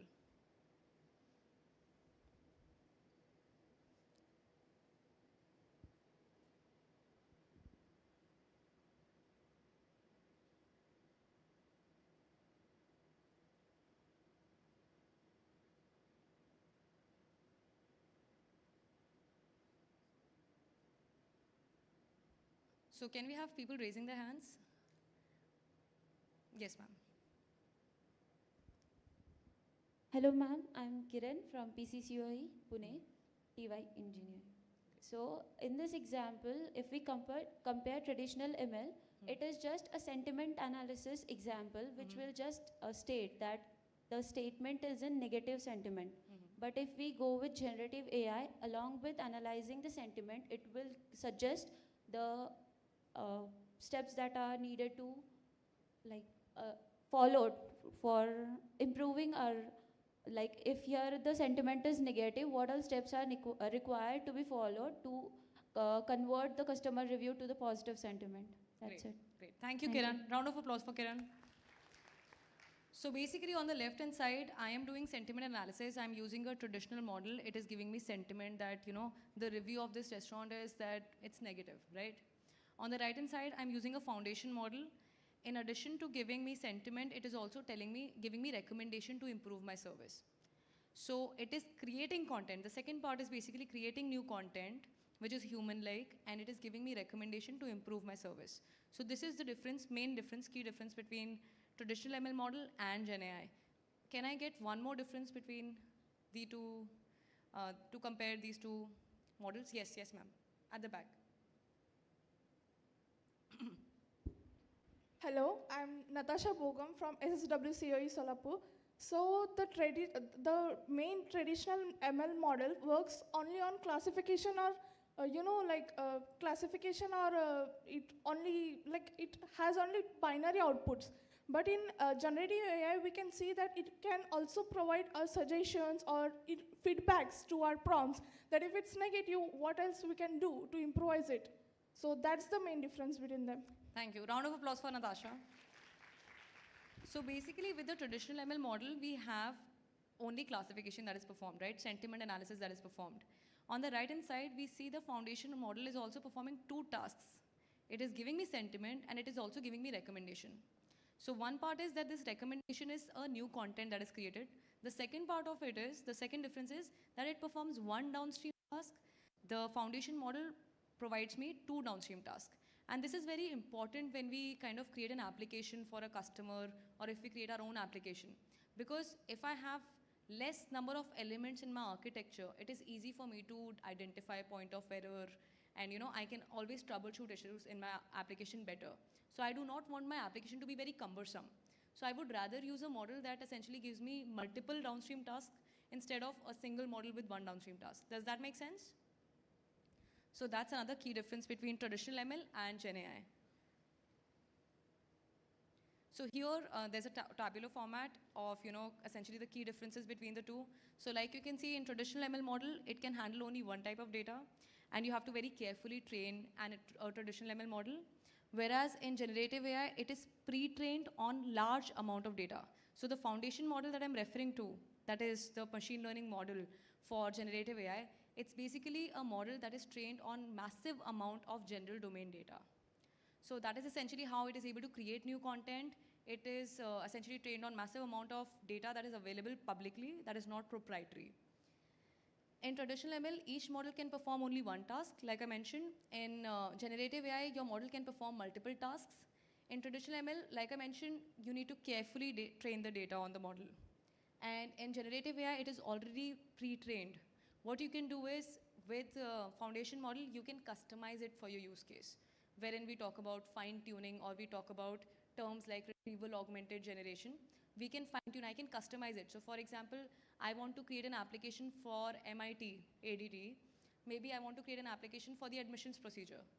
There is some data that is proprietary to my organization that I want to also use in my application. So I can do that. I can kind of customize it to my particular use case, to my particular industry if I want to. So essentially, I can do that in addition to the general domain data it is already trained on. So I can do that with foundation model. Does that make sense? Yes or no? If you want, you can take a picture of this particular slide as well. So traditional ML model versus Gen AI. Just a few pointers that essentially help us distinct between the two.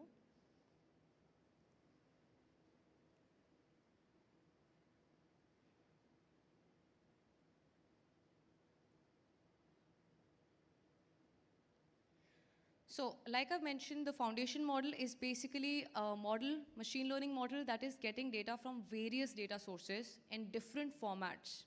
This is all unstructured data that is fed to a foundation model because it is general domain data, it is publicly available, and this model can essentially go ahead and perform all these generation tasks. It can generate text, information, it can interact through chatbot interactions. You can also use data summarization and Q&A responses. Here I want to ask you a question. Is ChatGPT a foundation model? Okay. Anybody who wants to say no to this question? Yeah. So can you tell me why? Because ChatGPT, I think ChatGPT is not a foundation model, it is an LLM. Because it needs a very huge data set to train ChatGPT, and it also gives us image outputs, and it's like it gives output of human creativity because it is trained on a large data set. Okay. What's your name? Mansi.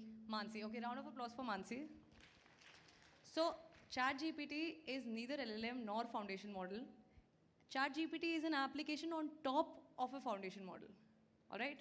So if you ask ChatGPT what foundation model are you using, it will give you a foundation model name. And ma'am mentioned about LLM. We'll talk about LLM in a bit. So I don't want to just get ahead of what we're talking about right now. But great point, ma'am. I'll make sure I discuss LLM as well so that we get an understanding what large language model is, what FM is.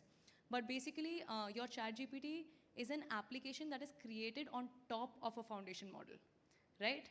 So you can call it a foundation model. We'll later talk about LLMs as well. But here you do not have a choice of choosing the FM of your choice. FMs are basically machine learning models for generative AI, right? Your application will rely on a particular model and give you response based on the knowledge that that particular model has. Does that make sense? Yes or no? I have created a model. I've made it publicly available. It has data till 2023, right? Now you're querying that model, you're querying that application, it is fetching data from the model that is on the back end. Does that make sense? So what we'll do is we'll just use ChatGPT and ask ChatGPT what foundation model are you based on, right? Let's take 10 seconds to do that.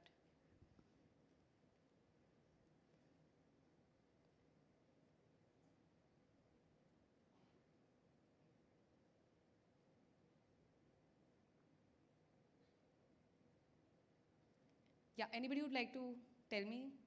Yes, ma'am. I think. I'll give ma'am a chance. We've had a lot of students talk here. Yes. Hello, ma'am. I'm Yes. Lakshmi Sidral from SSW COE. ChatGPT is based on GPT-4, Great. a large language model. Great. So it's based on GPT-4 large language model. Round of applause for Lakshmi. So now we understand ChatGPT is an application. GPT-4 is the foundation model or the large language model that we'll talk about in a bit that it is based on. Is that clear? All right.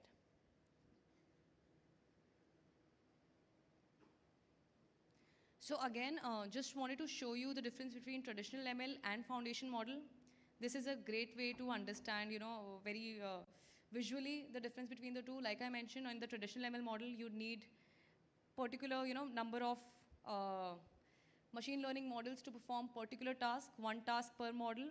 But here with the foundation model, you can essentially have one foundation model performing many downstream tasks. So this is one advantage, one great advantage that we have with foundation model, that it can not only generate content, it can also perform multiple downstream tasks, right? And again, the foundation model, like I said, it is the generative AI model that we have. Any machine learning model for generative AI would be called as a foundation model. We have a lot of startups, leading AI startups, providing us foundation model. Anybody would like to give me names of a few if you're aware of them? Maybe the startups or the models, completely up to you. You can name the startup or the model that they provide. OpenAI, okay. Great. Sorry? Okay, 2TM AI, great. I have to look at that. Okay, great, great, great. 2TM AI is an India-based AI organization. Yes, ma'am, you were saying? Google Gemini, great. Okay. Okay, great, great, great. There are so many. Yeah, ma'am. UAI. And can anybody name foundation models as well? If you're aware of foundation models, yes, ma'am. Sorry? Go-Pilot. Co-pilot. Okay. Copilot. Okay. Great, great, great, great, great. And yeah. Yes, ma'am. Meta and Black Box AI. Great. Yes, ma'am. Gemini. Yeah, great. Have you heard of Meta? Anthropic, right? We have so many companies making these models. We have Claude. Claude is very popular. That is one of the foundation models that is available. Have we heard of Stability Diffusion? It is used to create images. At Amazon as well, we have a few models available. We'll talk about them in the later sessions, but we have like Amazon Titan, Amazon Nova. We have, with Anthropic, we have Cloud. We have Meta, we have Llama. We have heard about Llama? Great. So these are the different foundation models that are available to us. And I'll also talk about a service called as Amazon Bedrock on AWS. Are we aware of Amazon Bedrock? Really? Okay, can we have people raise their hands? Oh, great. We have a few people aware of Amazon Bedrock. So Amazon Bedrock is a service that provides you access to foundation models from different companies. So you're not restricted by foundation model. You can choose whichever foundation model you want and use it in your application. We'll talk about that again later. So now let's talk about large language models. We have had that word come up every now and then. What is a large language model? Anybody who would like to volunteer? We anyway have it on screen, so we can also read it out or maybe interpret what it is. Anybody who would like to discuss what a LLM or large language model is? People who are, do we have students who are Apple fans? Love Apple, iPhones? Do we watch WWDC? There's this annual conference that Tim Cook has, wherein he launches new products. Do we watch that? I think in the last WWDC, he referenced large language models a lot. So I was also curious as to what this LLM is. Now we know GPT-4 LLM we have been referencing, we have been using with ChatGPT. But what is an LLM? Yes, ma'am.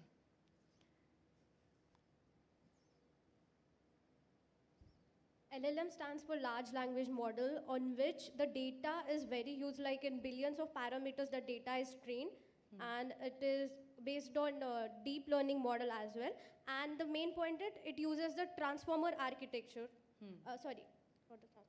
Yeah, it's transformer architecture. Transformer You're right, architecture. Yeah, great, great, great.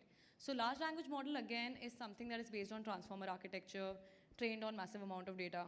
How does it differ, or how is it related to foundation model? Yes, ma'am.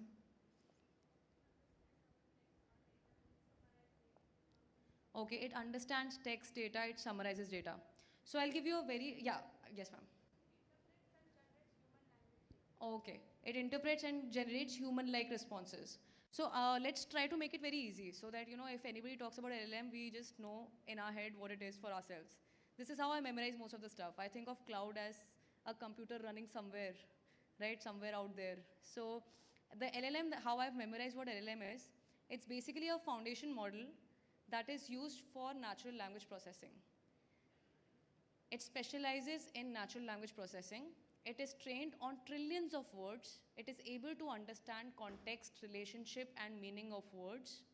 And hence, when we reference a model that is purely for natural language processing, and also the page, the web page of the model says it is an LLM, that is the company that has created the model is saying that we have created an LLM, then I can use it as a large language model. Does that make sense? It is used for natural language processing heavily. Now, my question is every LLM a foundation model? Yes, it is.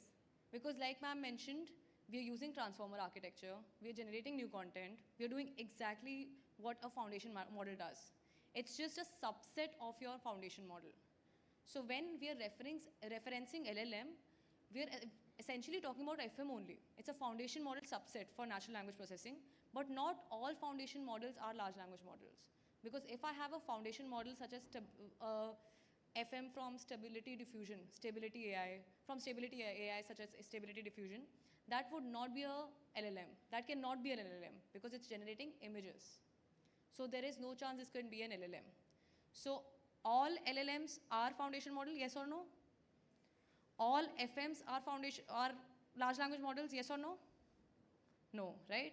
So all large language models are foundation models by the very fundamental rule that they use transformer architecture, they are able to generate new content. Large language models are specialized in natural language processing because they understand the context. And let me give you an example. My large language model will be able to understand. Do we understand the difference between Bank of America and Bank of a River? Yes or no? Yes? The machine learning model cannot do that. They cannot understand the grammar, they cannot understand the context. I think ma'am mentioned about recurring neural networks. So what recurring neural networks used to do is they were used to analyze data sequentially. So when you're analyzing data sequentially, you forget context. Because if, for example, I'm using recurring neural network and I say, I am from Korea, the next sentence is, I speak, it might just forget the context and give you French. But when we use transformer architecture, which is essentially being utilized in my large language model, it is processing each and every word parallelly. So it is doing a lot of parallel processing. So it does not forget context. It remembers context. So when I say I am from Korea, it will remember context in the next sentence, I speak, and it will give me a correct response, which is Korean. Because it is, again, trained on massive amount of data. When it is trained on massive amount of data, it tries to understand what you're talking about. It gives a probability to each and every word in the dictionary of words. So when I'm saying Korean, Korean probably has the highest probability in the dictionary of words. And that's why my large language model is picking it. Does that make sense? All right. So that is essentially what my large language model can do. I can perform text generation, summarization, sentiment analysis with large language model. It is also able to perform domain-specific functions. Now we understand what domain-specific is. If I want to create it for education industry, I can essentially customize my model to do that. That way what will happen is for example, I have created an application for MIT-ADT. And I ask my model, for example, what movies should I watch? What would you recommend? Christopher Nolan movies would you recommend? It should give me a response that says, I cannot answer that question, right? Because I want to make it very domain-specific, be very related to education. So essentially, I can also customize my large language model the way I would customize my foundation model to be very domain-specific. So here you can see that I have put in training data. This is an example. So the training data that I've put in my large language model is basically text about football. And now what is happening is, during the training, my large language model is trying to understand context, meaning, and relationship. And in the next slide, what it is doing is, now that it has been trained on massive amount of data, large corpus of data, I've also kind of provided a data related to football to my large language model. It is building a statistical model, which means it is creating probability associated to the dictionary of words. And now if I put in, for example, this sentence in my large language model, my football club is from Australia, the end of sentence, right? Then we have the football. My neural network is able to identify that the next word most likely should be club. Just because it remembers context, it remembers that club was being referenced in the previous sentence. If I were to use recurring neural network, my RNN might have forgotten the previous sentence altogether. That's why we use it more heavily in translation. Because when we translate, we try to translate every word, right? We do not need a lot of context for it.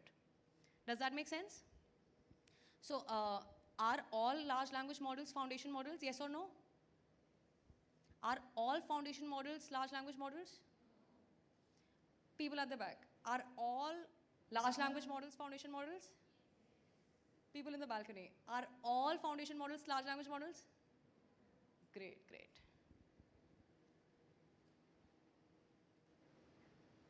So this is the transformer architecture that I was referencing. So here, I'll just kind of go into slight details, but we'll not deep dive on it. I would suggest that you look at, again, the paper. Attention is all you need. So what is happening on the left-hand side, in the corner left, we have an input that is being put, right? The sentence, the context, the sentence of the paragraph you're trying to input. And you'll see that there is a positional encoding that happens.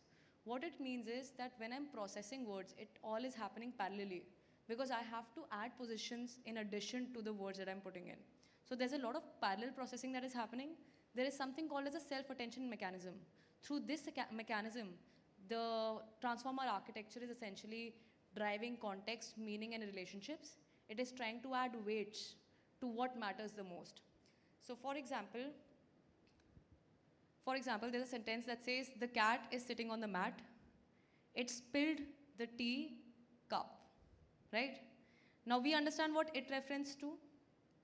What is it referencing to? The cat. But for my machine to understand, it has to understand the relationship. It might not know what pronoun it is referencing to. There are two nouns in the previous sentence. So what will happen with the self-attention mechanism? It will add weights to different nouns. So it will add a bigger weight, higher weight to essentially cat compared to mat. That it is being referenced to cat instead of mat. So it will be able to understand context and give you a better prediction. Does that make sense? Yes or no? Great.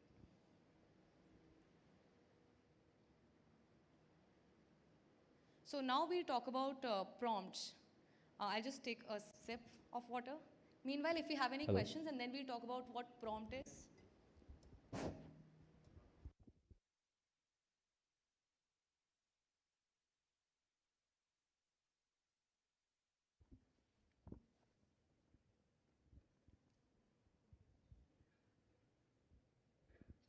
So for example, when we are using the chat GPT to give our question, we form a sentence, like give the code of this. So basically telling what we need to a machine to make it understand and give a proper structure of it, it is known as prompt. So prompt can be also multiple types. It can be user defined or it can already have. So user defined prompt can be like you can in the start say that you are a research analytics. Based on a research paper I am giving, do the analysis. Or once you take a normal chat GPT, it has its own prompt that actually it is working on. So that's Great. prompt Thank you. engineering. Ma'am, what was your name? Khyati. Khyati, yes, Khyati. Thank you so much, Khyati. Round of applause for Khyati. So she's very accurately put it. So if I want to interact with a foundation model or large language model, how do I do that? I call the input a prompt. Every time you write on ChatGPT, DeepSeek, you're basically performing prompt engineering. You're basically prompting your application. Does that make sense? So every time you're writing anything that give me answers to these questions of that assignment that we should not do, you're basically prompting your application. Does that make sense? Yes or no? So we do it every now and then. Anybody who does not prompt? Anybody who prompts, who performs a prompting on applications? That's how we interact, right?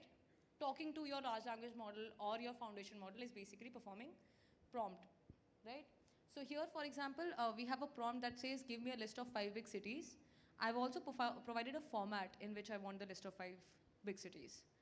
Then we have the next stage called as inference. That is when the large language model is processing. It is performing the processing. It is the processing stage of your large language model. And then we have an output that is basically a list of these 5 big cities in the format that we've provided. Now it is very important to be very accurate or be very, try to get a response or an output which is exactly what you want. Why would that be the case? Why is prompt engineering very important? That how I prompt is become a field. It is very important. Yes, ma'am.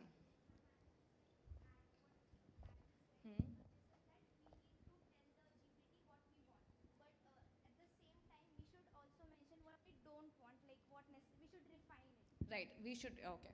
Yes, yes. Ma'am, what's your name? Jagruti Bangar from Sanjeevani College of Engineering. Oh, thank you. Thank you, Jagriti. A huge round of applause for Jagriti.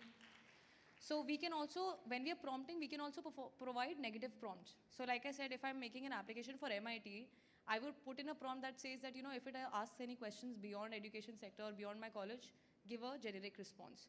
Or maybe I can add guardrails to my prompt that, I would want that these harmful contents, this essentially kind of language should not be used.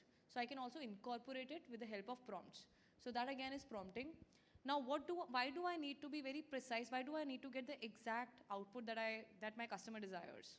Why would that be the case? Why is prompt engineering picking up? Have you seen that, a lot of people are talking about prompt engineering? Anybody who's heard about prompt engineering generally? Yes? What is prompt engineering? Anybody would like to comment on what exactly is prompt engineering? Yes, ma'am.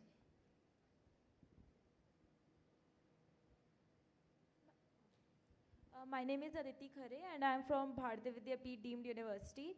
So ma'am, prompt engineering is basically designing or refining our prompts with the exact keywords to get the accurate output. And it is very important because getting accurate outputs helps us achieve what we actually want from the model. Okay. So that is basically. Yes, what's your name? Aditi. Aditi, a round of applause for Aditi. So that's absolutely correct. Basically, what I want to do is I want to define my prompt in a way that I get the exact output I intend to get. Why is it important? Okay, we have a volunteer.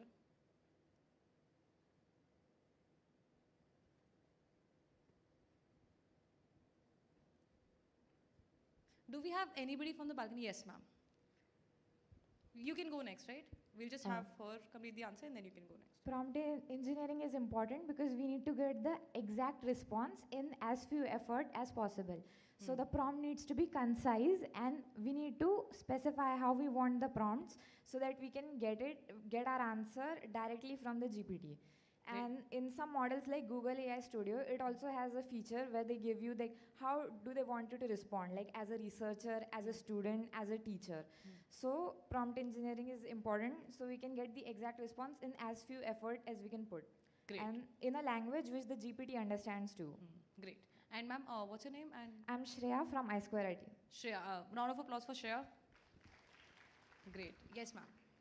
Okay, so hello ma'am, I'm Bhumi Raut from Sanjeevani College of Engineering and currently I'm serving as a AWS Cloud Club captain for our college.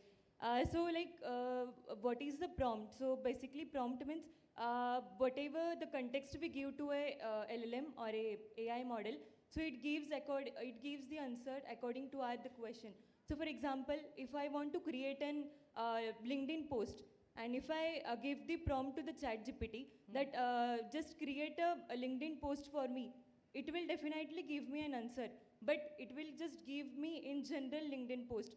But if I'll specify that this was my event, this was the content of my event and what I did, then the ChatGPT will understand that what exactly I want. And accordingly, it will give me the proper context for the LinkedIn post. Great. Thank you, Bhumi. And even as you said about Amazon Bedrock, so the Amazon AWS Party Rock is the example of that, where we are giving the prompts and it will be giving us the applications to even improve our business. Yeah, we'll work on Party Rock tomorrow. So great that you brought it up. Thank you, Bhumi. A round of applause for Bhumi.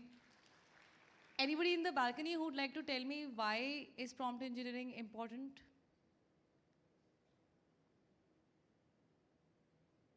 Wrong answers only. Why is prompt engineering important? Tell me anything.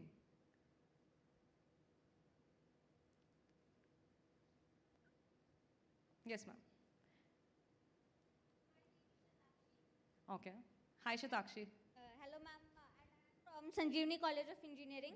So my basic small word answer is that ChatGPT or any AI is not intelligent enough to give us output. So prompt engineering plays an important role to get a precise output. Okay. It plays an important role to get a precise output. A round of applause for Shatakshi. So what happens is that every time I'm interacting with a large language model or a foundation model, there is some processing and memory that goes into it, right? So I want to optimize my cost, right? I want to make sure that I get the answer in get-go, in first go, so that I don't waste my resources, because there is a lot of compute memory that will be used by my generative AI application. So that's essentially what I intend to do. So that's why I would use prompt engineering techniques, so that my customer gets the response in the get-go. I do not use or waste my compute or memory resources. I mentioned that there is a lot of parallel processing that happens with the transformer architecture. That is why we need a lot of compute, a lot of memory. That is why cloud has also taken, there's an uptick in cloud usage. Because now with GenAI, I cannot have these servers sitting in my premise. I would need to use some kind of cloud provider like AWS to host applications, because there's too much compute and memory that I need for certain peak hours when I'm using GenAI. So I want to use prompt engineering to basically save cost, save my resources. Does that make sense? Yes or no?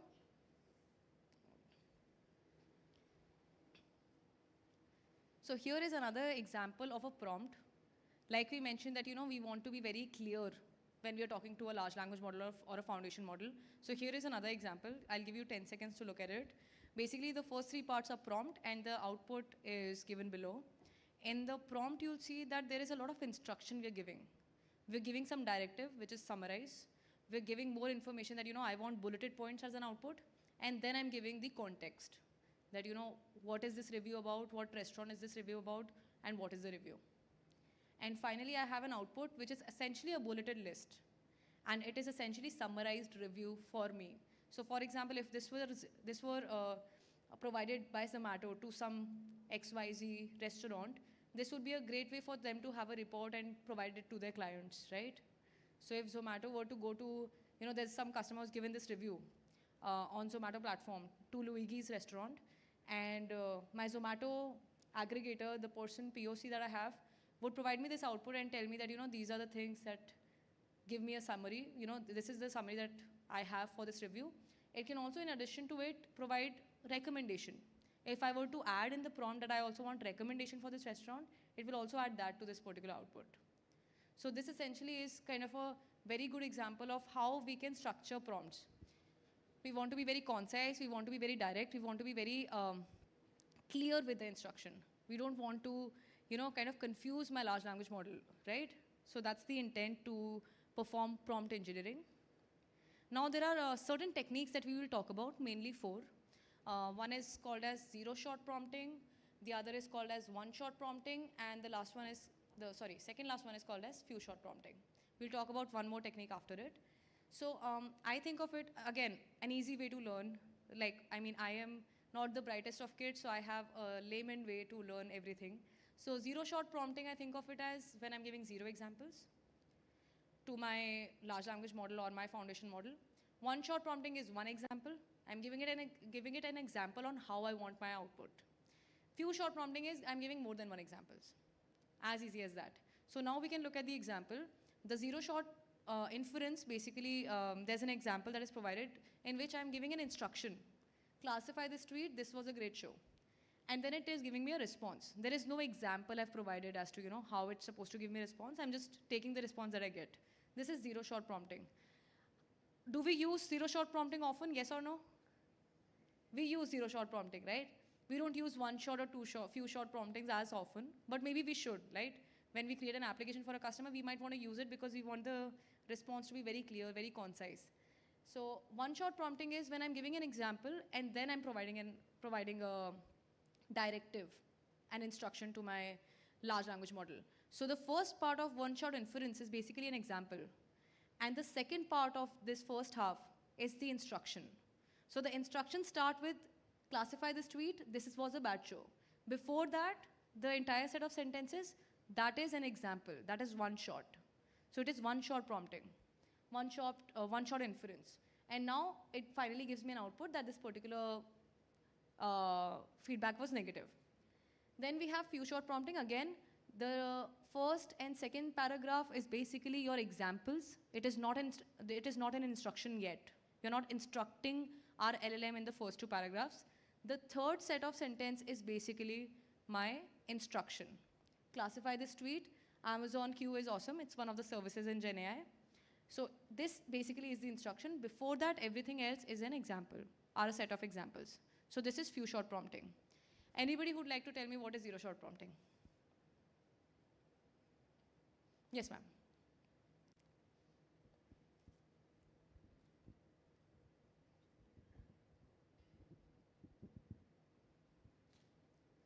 My name is Anushka. Zero shot prompting is like giving zero example and it can make analyze from it. Great, great, great. Thank you, Anushka. Round of applause for Anushka. People from balcony, one shot prompting. One shot inference. We have backbenchers in the balcony. You can just look up on the screen and tell me what is one shot inference. I don't bite. Anybody who'd like to volunteer?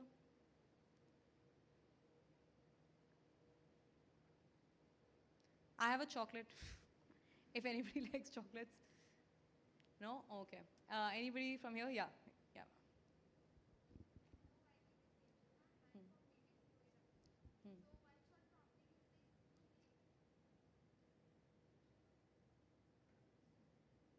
One shot prompting is like you give at least one example. For example, if I say that I love this city because the view is very good.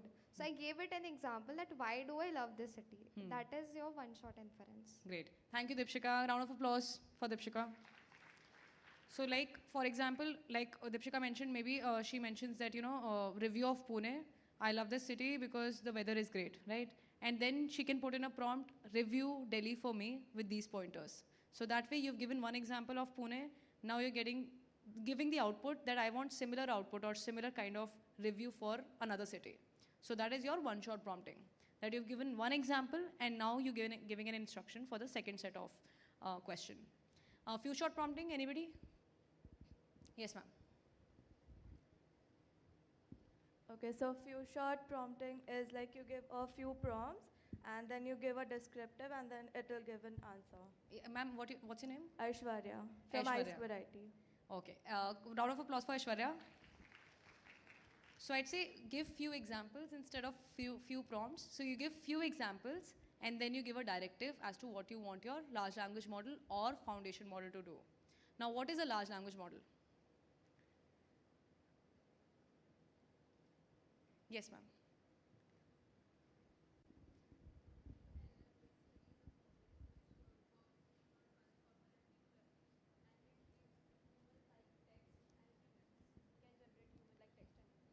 Okay, so your name is?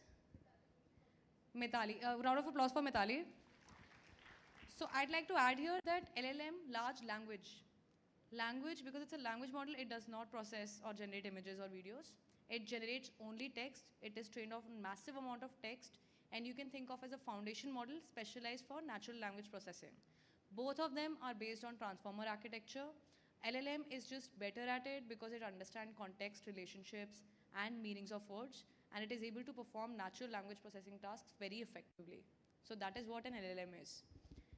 Anybody else would like to tell me what is a foundation model? Yes, ma'am. Yeah. Okay, okay, great. For sure. Your name is? Anushka. Okay, great. So Anushka, one shot is basically, I'm giving one example. So the first half, classify this tweet. I love this city. Answer positive. This is an example. This is what I am putting in as a Kanksha in the system, that this is how I want the response. Then I'm giving a directive which says classify this tweet. This was a bad show. This is a directive. This is when I'm interacting. This is when I'm saying that, give me an answer to this assignment. This is me directing. So the first half is just an example. The second half is the instruction. And if, for example, I provide a few number of instructions, more than one, then it is few shot. So basically what I would do is, you'd seen an example wherein I said that give me a list of cities and monuments with this format.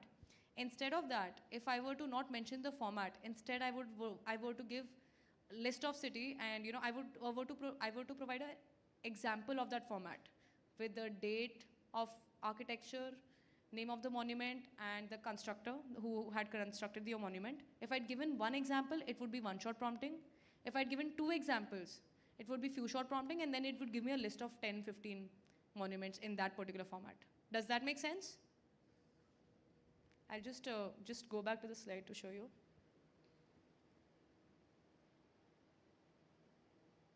So in this one, if for example, in the give me a list of 5 biggest cities in the world, I'd given a desired format. Instead of a desired format, if I'd put in Tokyo as an example, this first line in Tokyo, I'd put it as a prompt. That would be one-shot prompting.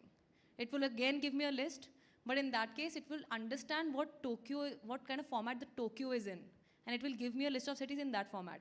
If I were to put first 2 cities, for example, to kind of give my LLM an example that's as to this is the format in which I want cities, I would essentially be performing few shot prompting. Right now, I've given 0 shot prompting. I provided it with a format, but I've not given it examples. Does that make sense? Yes or no? Folks in balcony, do we understand what one shot prompting is? What few shot prompting is? All right. Few example and 1 example, or 0 examples, right? Now we talk about chain of thought prompting. Anybody who knows what chain of thought prompting is? Yes, ma'am. Chain of thought prompting is basically when we give instructions for how we want our answer to be. Like we have, give me my answer in stepwise, step 1, step 2, and then we tell it that we want our answer in a structured way. So we give our thoughts on how we want the answer and what is the question. That is Great. chain of thought. Ma'am, what's your name? Anamika Sharma. Anamika, right. Thank you, Anamika. Thank you again. So Anamika mentioned a very important keyword with chain of thought prompting, which is step-by-step process, right? So I did my executive MBA, and I also had to do some assignments. And sometimes I would take some help, which I should not. But what happens is, for example, if I put in 5 plus 5, my large language model or my foundation model gives me a response 10. But I want to understand how it happened step by step, right? I want to understand exactly what was the sequence of steps that took place for that particular calculation to happen. So if I want to understand that, I'm going to use chain of thought prompting because I want to know how exactly we came about the conclusion of it to be 10. So maybe I can start with 5 plus 5, 5 plus 5 minus 5 is equal to 10 minus 5, so on and so forth. So I can do an LHS and RHS configuration. My large language model can provide me step by step as to how it essentially came about with that answer. So when I want to invoke a step-by-step understanding of a question that I've provided to my large language model, I would be invoking chain of thought prompting. Easiest way to do it is that I just tell my large language model, give me step-by-step process of XYZ. Or I can use the word chain of thought when I'm performing prompt. So if I mention that perform chain of thought prompting and give me an itinerary to visit Pune for 3 days. So it will give me a step-by-step instruction on how essentially I can go ahead and visit Pune. So for example, I interacted with the model. I said, I want to visit Pune, give me a list of places to go to. It will give me like maybe 5-10 places to go to, right? Now I want to get a step-by-step itinerary as to what cab I will take, how I will reach a particular destination, so on and so forth. That is when I invoke chain of thought prompting, that I want to know the step-by-step procedure to solve a problem. Does that make sense? So chain of thought is basically we're trying to get into the head of the large language model, how it has come with the answer, and I want to understand the step-by-step process. The way you get marks for doing steps, right, in your maths exams, so that way you're giving marks to your GPT or your large language model to understand how it essentially came to a conclusion.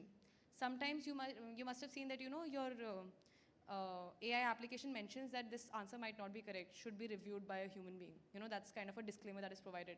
So you can actually prompt chain of thought, you can essentially invoke chain of thought and try to understand how it came to a particular calculation. There might be some kind of error, some kind of value that it might have taken incorrectly. So you can also identify that with step-by-step or chain of thought prompting. Does that make sense? Yes or no? So we understand all these 4 prompt engineering techniques? Yes or no? So now I'll go through the generative AI stack that we have at AWS.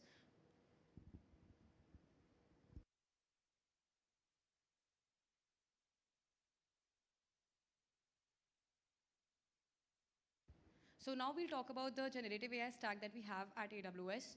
So firstly, I'll just talk about the infrastructure layer. So in infrastructure layer, we basically have certain chips. So certain infrastructure, we have these ML chips, Terranium and Inferentia, that are optimized for machine learning workloads. Like I mentioned, with transformer architecture, you have a lot of parallel processing that is happening. With so much compute, so much memory, you also want to optimize your cost, right? So we have these chips created that are developed by a wonderful team, and essentially they are provided to our customers so that they can use it for machine learning and generative AI workloads. So this is the infrastructure layer that we have at AWS. Then we had Amazon Bedrock. We had a few people who already knew what Bedrock is. Amazon Bedrock is basically an application that provides you access to foundation models from leading AI startups, many startups, right?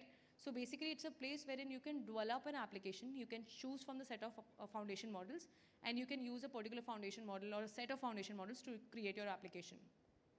So for example, I want to use cloud, and I already have an infrastructure that is on AWS. Now how do I do that? I can integrate that with the help of service like Amazon Bedrock. So there is basically something called as AWS Marketplace.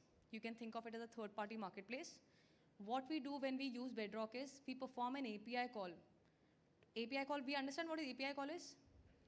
So we basically try to interact with that model. We have that API call called as invoke model API call, through which we make a connection with a third-party model. So for example, your entire infrastructure is on AWS, but you want to use cloud. You essentially have access to that API to interact with cloud through AWS with Amazon Bedrock. Here you can also compare models, right? So I have created an application and I want to compare Cloud with Llama.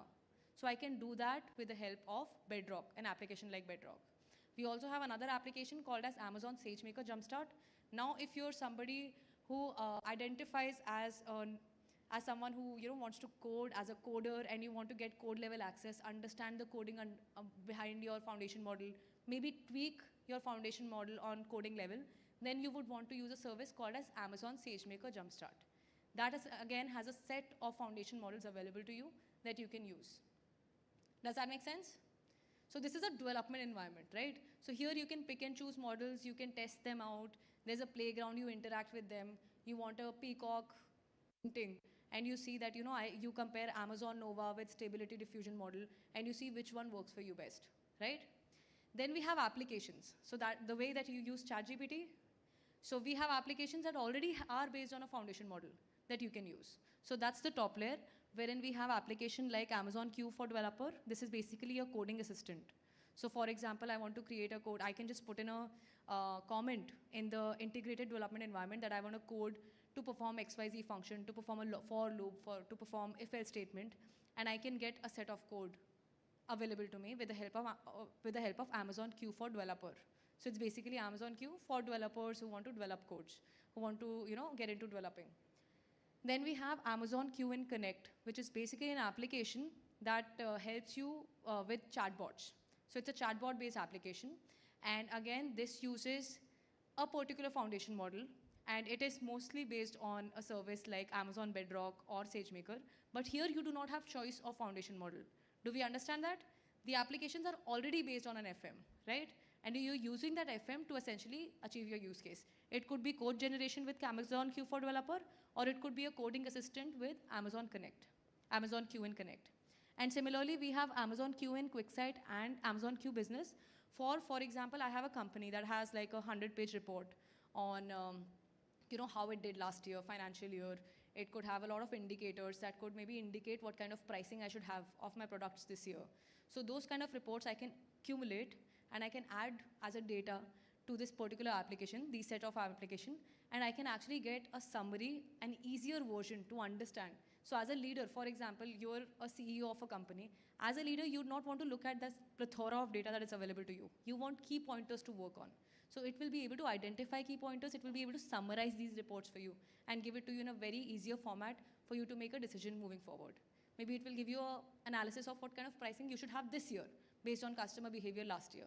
So you can use these particular applications to essentially make those decisions. Does that make sense? So Amazon Bedrock is a service that provides you a choice of foundation models from leading startups. And when I say foundation model, do I include large language models? Yes or no? Yes or no? Yes, right? Because all large language models are foundation models. But all foundation models cannot be large language models. Why? My question is why? Yes, ma'am.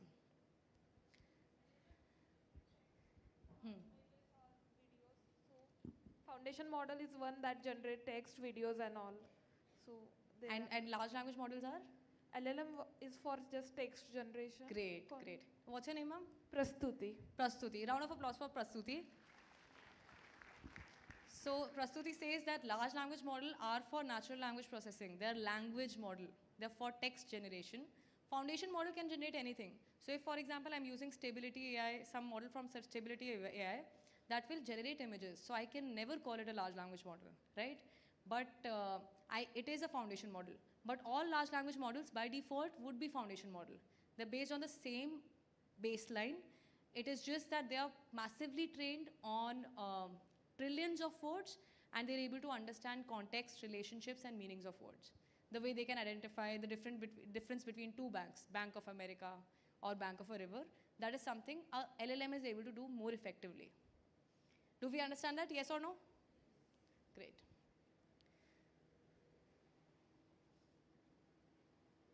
So here I wanted to show you sort of a screenshot. This is a screenshot of Bedrock console, Amazon Bedrock service. So this is an AWS management console. And here you can see that, I have a model catalog wherein I have all these models available for me. So I can essentially choose from any model. Like I mentioned, we have models from leading startups. So it is, we have providers such as AI, 21 Labs, Anthropic, RCAI, Cam.ai, Cohere, DeepSeek, so on and so forth. So all these models are available to you. This catalog is available to you through Bedrock. And you can go ahead. There are playgrounds on the left-hand side, you can see. Do we see playgrounds on the left-hand side?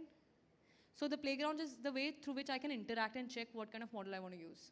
So I have this huge collection of models. Let me look for the best model for my use case. I can do that. Similarly, we have Amazon SageMaker Jumpstart. Again, another service that gives you access to a lot of models, foundation models. Here you also get code level access to the model. So if you want to, if you're somebody who's an expert in, creating machine learning models and you want to understand it on the code level or customize it on the code level, you can do that with Amazon SageMaker Jumpstart. Again, a service that essentially provides you a list of foundation models. Now, talking about the generative AI applications, it is used for content generation that we understand. So for example, I want to write a blog. It has become so much easier now. I remember when I was in college, it was a big deal to be able to create a log, to come up with new content, interesting content every now and then. But now we have AI to help us be more relevant, be more active, and share content very easily. We can also use it for prototyping. That is something, that is sort of a thing that we'll be doing in a hackathon as well. We'll try to prototype an application for a user. And we'll have different use cases based on which we'll try to create we'll try to create a version, a prototype of an application. Then we can use it for data analytics. Like I mentioned, if I am a C-suite employee and I want to understand consumer behavior, what kind of strategy I should have moving forward. So I would need data analysis of my reports, of the content that I have. I can do that with the help of generative AI. I can perform content analysis. I can use it for chatbot and virtual assistant. You must have interacted with a lot of chatbots when you go to websites nowadays.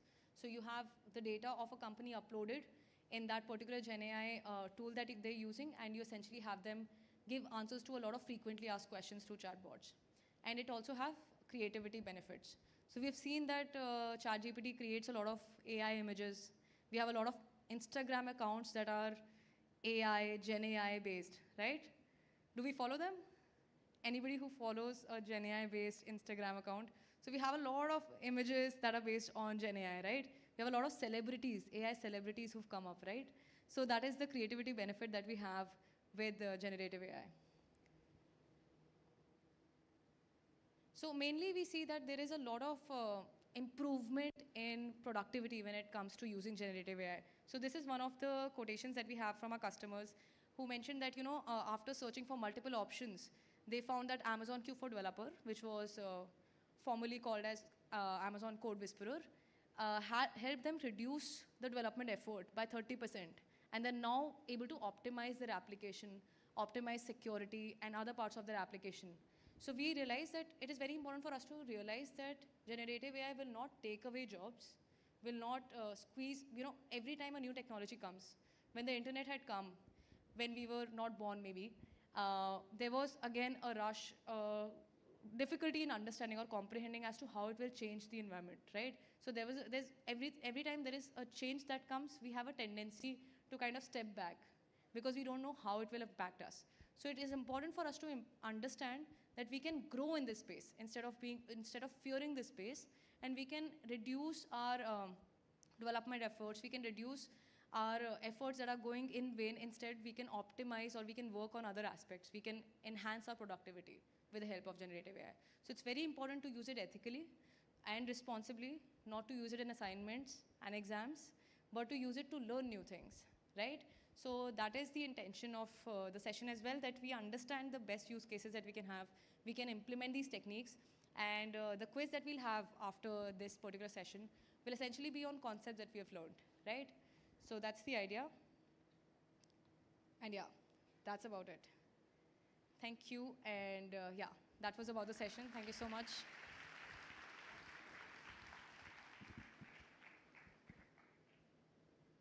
So I will just wait for any questions. Do we have any questions about the session?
All right, I would request you all to please share feedback on today's session. So it will just load up in a bit. So please scan this code and share feedback on what you think about the session. Please let me know if it doesn't work. I'll take care of it. I hope we're able to go back with certain learnings, and we were able to learn something new. That's the intention. So would love to hear from you what you feel about the session. Also, if anybody would want to give direct feedback, I'd be happy to take that as well. And I hope it was useful. Did we learn something new? Yes or no? Thank you. Did we learn something new, balcony people? What did we learn? Can we get some learning outcomes from the people in the balcony? I think they're the toppers, you know. That's why they don't need. Yeah, they're pretty cool about it. Yeah, Bhumi. Yeah, she's the.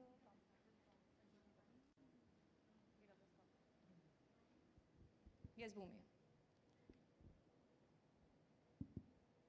Okay, so ma'am, actually, I would like to tell my feedback very honestly. Actually, in 2023, I visited the MIT-ADT for the first time because there was a AWS symposium over here. So there were so many topics related to AWS, like machine learning and various. But that time I noted everything into my diary, but everything was like out of my mind. Like everything was like it gone from above my mind. Then after that, I got a chance to become an AWS cloud. What is machine learning? Then what is like Party Rock? Those things I came across. And then after 1 year, after completing 1 year of my captainship, now again when I visited over here, that time I'm getting these ideas very clearly. And like I like the way you taught because you started with very basic, and you encouraged us to participate. Because when others are telling about or giving their ideas or sharing their ideas, then I think it's the best way to understand. Because just getting one-way communication, two-way communication is like the most best part of this. Great. Thank you so much, Bhumi. Thank you so much. Yes, Shitakshi, right? So people in the balcony, I'll remember your names if you raise your hands. Hello, ma'am, I'm audible? Yeah, yeah. Ma'am, I just wanted to keep my feedback simple that I can guarantee nobody slept in your session. Oh, thank you so much. I'm so grateful. Very humbled. Thank you Thank so you, much. ma'am. Thank you, Shatakshi. Thank you. Yes, yes, yes, ma'am.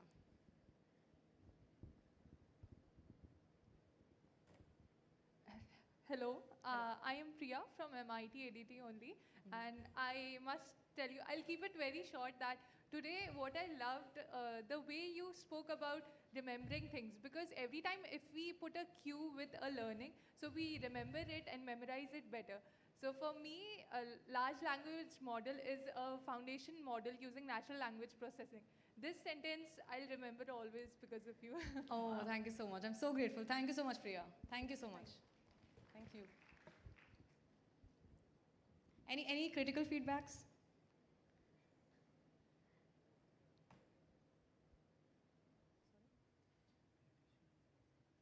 Okay. Okay. Any recommendations on any additional topics that you'd want in the hackathons moving forward? Anything that you'd like to learn? Yes, ma'am. So it's my third time interactive with AWS Cloud, and when we see videos, it's okay, we can understand, but practically we never use it in any application and AWS Cloud. So I want that you make us to learn one-to-one practically how to use AWS Cloud, because it's very difficult to understand. Literally, it's go above head. She worked 1 year, then she's now understanding because she used it. Because I never use it, it's literally going above my head. Right.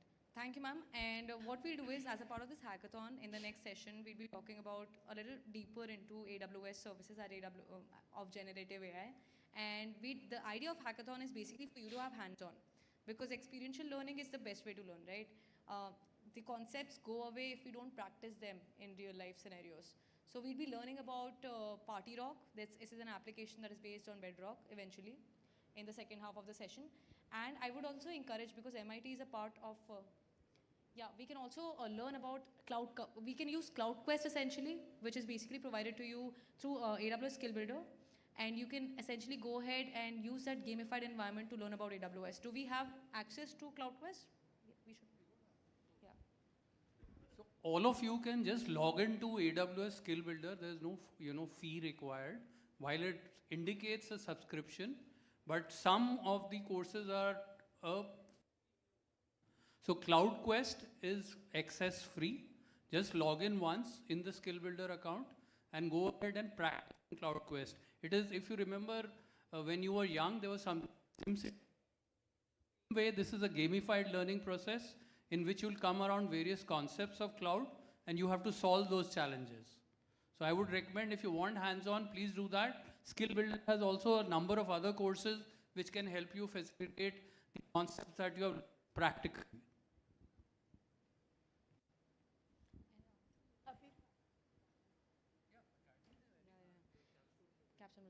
So you also have colleges that are affiliated with AWS Academy. So you can also use those particular courses. All our courses have some hands-on environment. So you can always learn through experiential learning. We have a lot of lab projects that are available through it. So I would encourage that you reach out to your professors, and if there's a specific course that you're interested in and you have a set of students who are interested in that, they can create a class and add you to those environments, right? So we can explore these hands-on labs through Skill Builder, through Academy. So I'd encourage you to do that.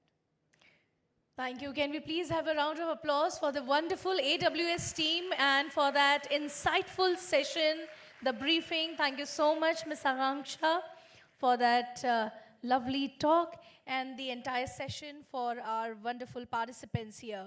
I'm sure that with this roadmap that has been laid out, our participants are now all set to embark on this incredible, another 1.5 day journey that is there for you of innovation and creativity. Am I right? Or am I right? Yes, great. All right, so thank you. And with this, we come to the end of this session. But now, up next, we are having something very special that is lined up for all of you. It is a fireside chat. Now, what is that? Well, this fireside chat is going to promise you to spark inspirations and ideas, and I'm delighted to invite on stage from Team AWS, Mr. Vishal Singh, and from Team Zensar, Ms. Priya Singh. Can we please have both of them on stage and have a round of applause. Vishal has just joined us. He could not join us before in the morning, so I would request Dr. Swati More, Director, Corporate Relations and Placement Cell of MIT-ADT, to felicitate Mr. Vishal Singh from Team AWS. So dear friends, Mr. Vishal Singh is a solution architect from Amazon Web Services. He's collaborated with APJ startup customers to migrate, modernize, and optimize their workloads on the AWS cloud. With over 22 years of industry experience, he specializes in databases, analytics, and AI/ML technologies. Thank you so much, Vishal, for joining us, and we welcome you to MIT-ADT University. And alongside Vishal, we have Ms. Priya Singh, whom we have already heard in the morning. But once again, a hearty welcome to you, Priya. She is the Head Technical Learning Associate Vice President at Zensar. So now I hand over this fireside chat session, the special session, which has been curated for our wonderful participants. Over to you.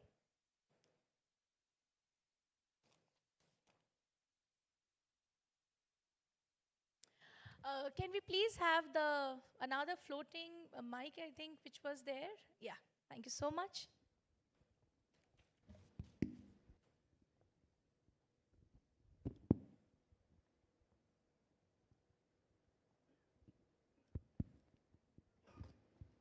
Well, thank you so much, MIT. How it's going, guys? It's not even afternoon yet. Hope the energy is still being maintained.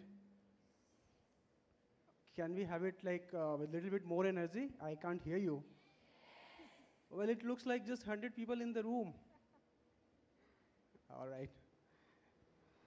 Okay, so Vishal, thank you very much for joining, and I'm personally very excited because I'm sure I'm going to take a lot of key takeaways from this chat, and I'm sure same is the case with everybody present in the auditorium today. So Vishal, I'll start and I'll ask you my first question, which generally come to my mind when I am sure with many of the industry leaders that in the context of model deployment, I think everybody heard a lot about Gen AI, LLMs in the previous session from Akanksha, which was a hit, I think, because the kind of engagement we had, I think everybody enjoyed that. But from a practical aspects, when it comes to AI, ML, model deployments, for leaders like us, what do you suggest? How do you really, keep that balance or the trade-off between cost and performance? Because that's something that is always in our mind when we actually decide, our LLM or any specific AI model for our problem statement. So anything that you would like to add here, I think. Well, yeah, sure. What I'm seeing in the industry that I've been building with my customers, and the last couple of years were great when it comes to buzz about generative AI. So what I'm seeing that, initial years when people just started with generative AI, I mean, the end user per se, so they have a lot of things to cover, and that's where this problem was coming, like sometimes your performance is not adequate, or if you are trying to balance performance, your cost is going high. But what people have realized over a time, and what I'm seeing specifically, this is something which goes, step by step. Like it starts right from when you think about building a generative AI solution. So first thing is which model you are going for, right?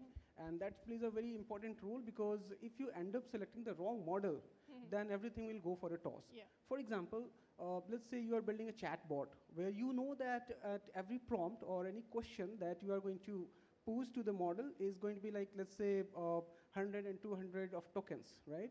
But if you select a model which is very used, then you will run up, with different challenges like hallucination.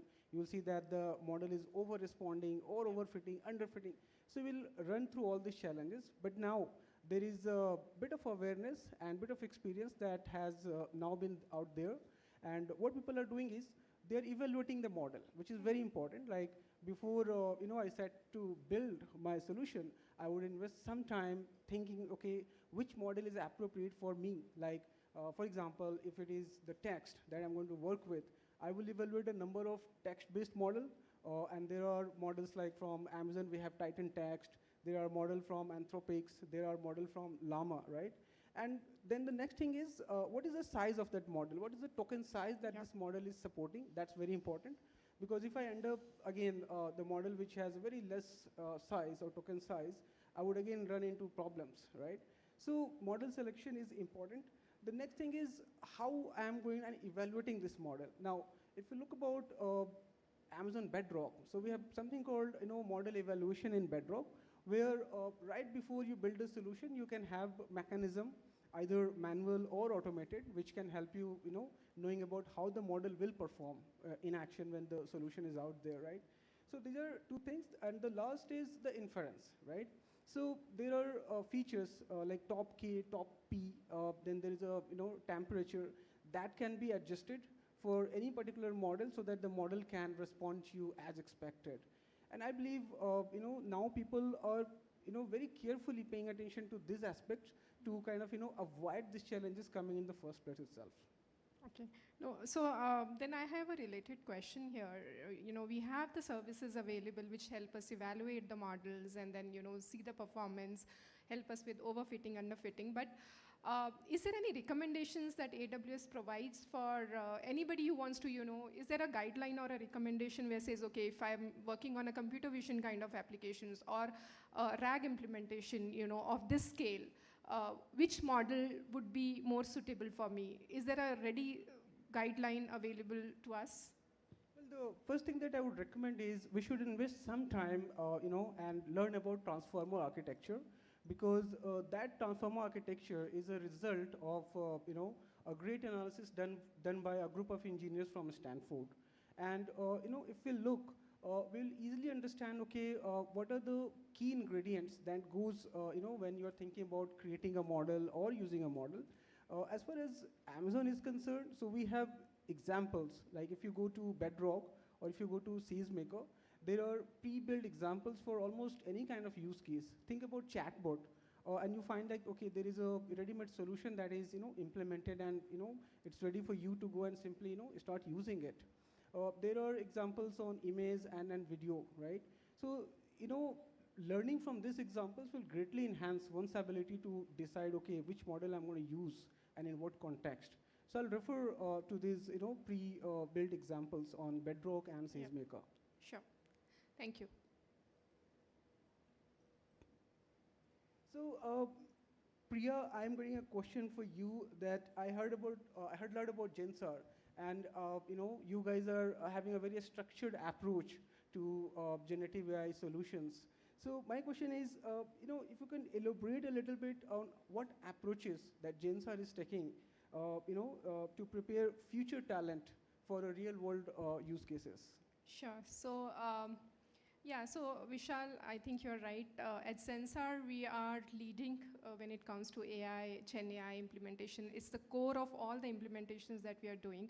Any customer conversations are not without AI, Gen AI. So if you see in the backdrop, we have, this is our 4-pillar strategy that we follow at Zensar.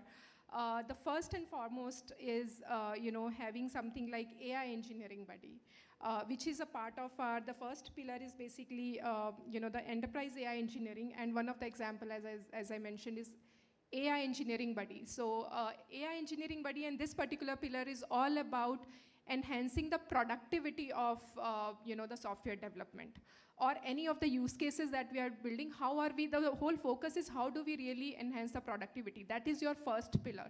So AI engineering buddy, data buddy, ZenB, all these solutions are already implemented at Zensar. So when I say AI engineering buddy, it is something that we have done. So a lot of work has been put in with our customers here.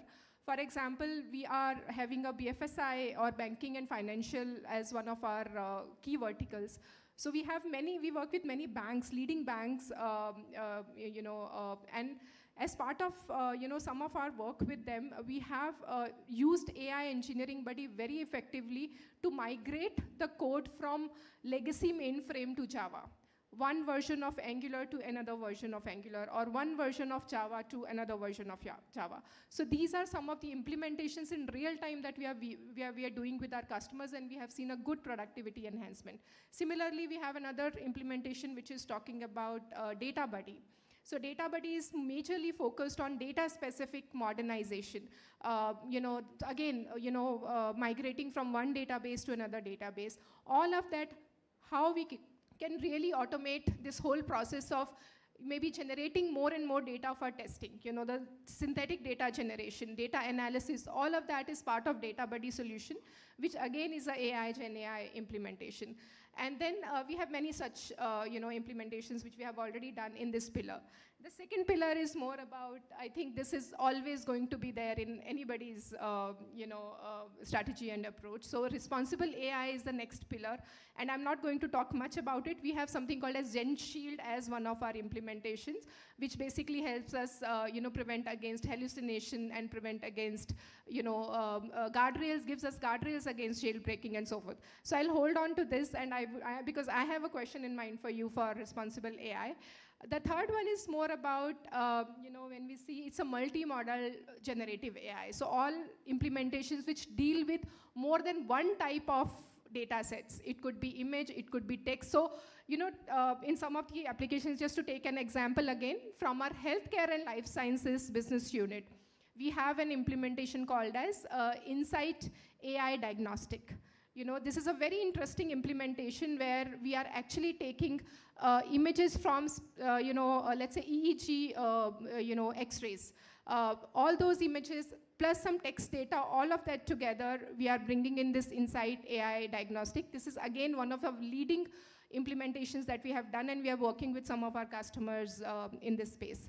Another very interesting example that I would like to take is the SafeDig AI. SafeDig AI is our proprietary solution, which is, so digging is a very manual process. I think we all see this in day to day, especially with Pune, these days when metro construction is on everywhere, we see, there is a digging process that is happening, and it's a very manual process. So at Zensar, we have completely automated this process where we are actually dealing with GIS data, there are, maps, images, there are some text-specific data, all of that put together. The whole, it gives you very intelligent decisions on what is the right way of digging and where we should dig. This is a real implementation and a proprietary, and we are really proud of this implementation. So that's the third part of the pillar, which talks about how do you, bring application which deals with multimodality, okay? And the fourth one is ECO. Okay, ECO is all about conversational and RAG-based implementation. So here we have a concept called as buddy concept. Okay, so right now, whatever conversations or whatever implementations I spoke about is all, from a customer context. But ECO gives a lot of implementations which we are actually using in-house. For example, we have a HR policy bot. Okay, so policy bot is nothing but it's a RAG-based implementation where any employee can actually go and query the bot, and it gives you, the real-time generative responses. And we are trying to take it forward, because this particular pillar is where we are actually focusing to bring more and more of agentic AI concept. So yeah, these are the 4 pillars that we have at Zensar, and a lot of work is happening in collaboration with our customers, Vishal. Yeah, this is really exciting to learn about Gen Shield and Data Buddy. I'm really happy. So tell me more about this, Priya, like how you guys are measuring or demonstrating the tangible ROI for your customer when it comes to Gen AI implementations? Yeah. That's a tricky question. I think everybody in the industry is asking that, we have put in, a lot of money, and what is the outcome? So I think we have started seeing a good outcome, especially the first pillar that we see on the backdrop, which is enterprise AI. For enterprise AI, we have done a lot of work, as I said, with our BFSI customers, and we have already started getting the dollar value from the first pillar. The other 2 pillars, I think the eco specifically, I think in some cases it may not be always a dollar value, but HR policy bot. And many other implementations that we are doing internally for our employees, that is really giving us the outcome in terms of happiness. We have something called as a happiness framework, where it's a very structured framework that we follow at RPG level and Zensar level, and we have seen the happiness quotient or happiness percentage growing from 73% to 84% in last 2 years. With all these, I think there's one of the key levers of our, employee satisfaction is the technology. So I think that's definitely one of the outcomes that I see. This is really super because GNI has been changing life, but here what we are seeing is it is improving the happiness quotients as well. Thanks a lot, Priya, for sharing that with us. All right, so Vishal, I have a question for you because I sometimes I'm part of some of the customer conversations. So when it comes to hyperscalers and AI, still I see there is a little bit of, that inhibition in the customers.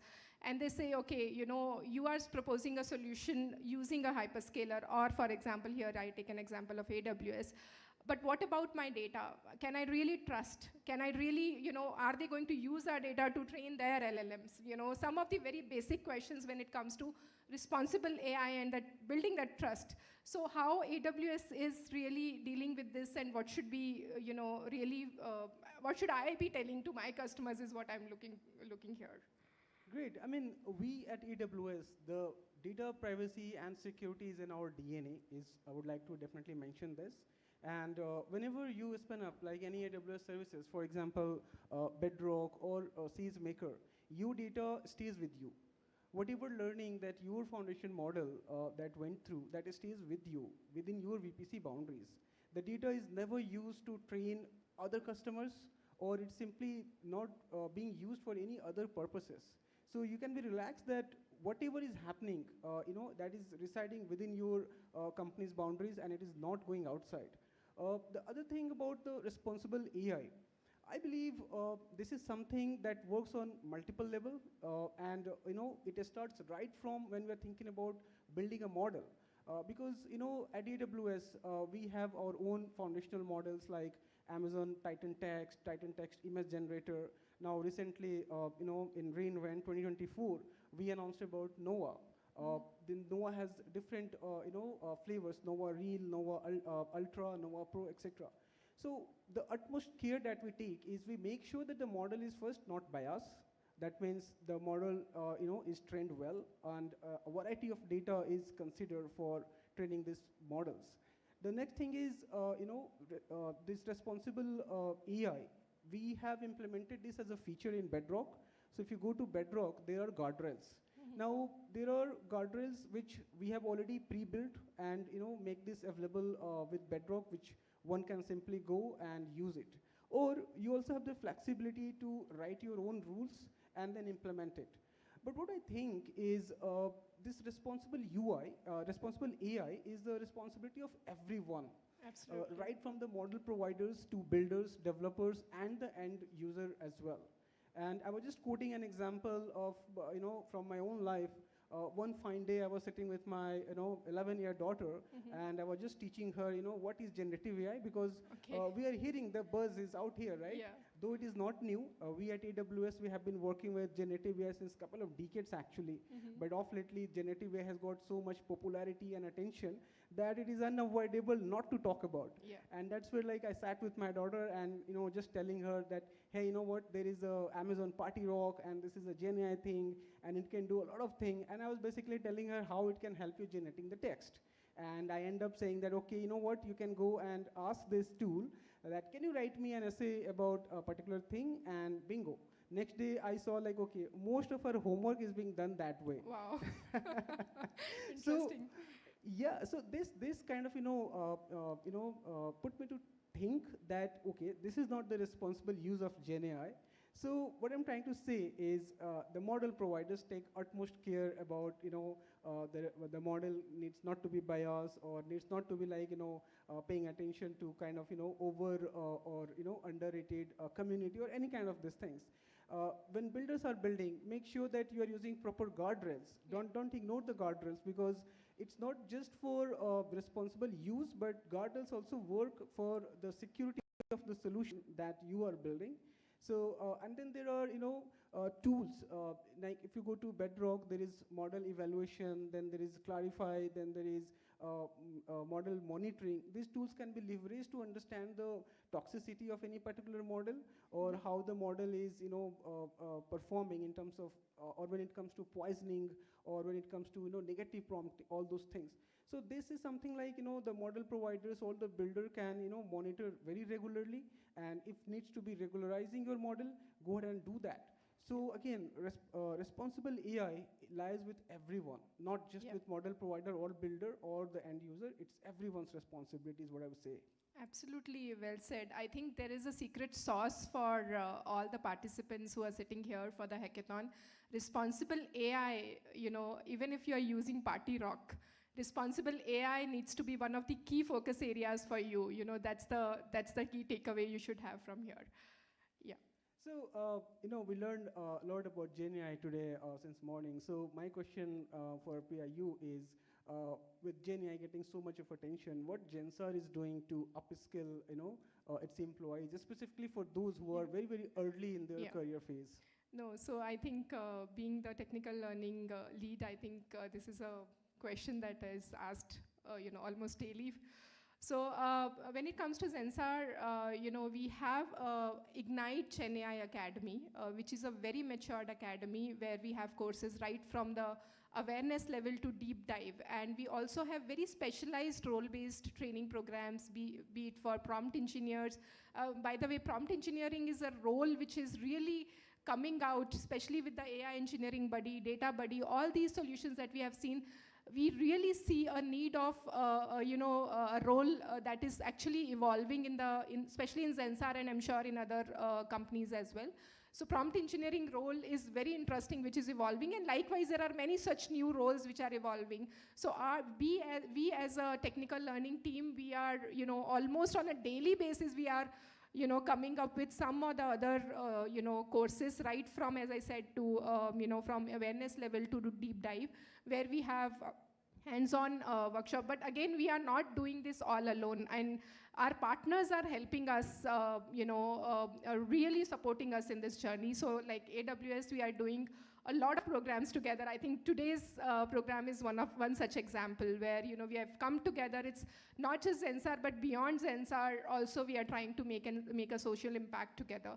So for our own employees, we are doing, many certification drives with Zensar, with AWS and Zensar together.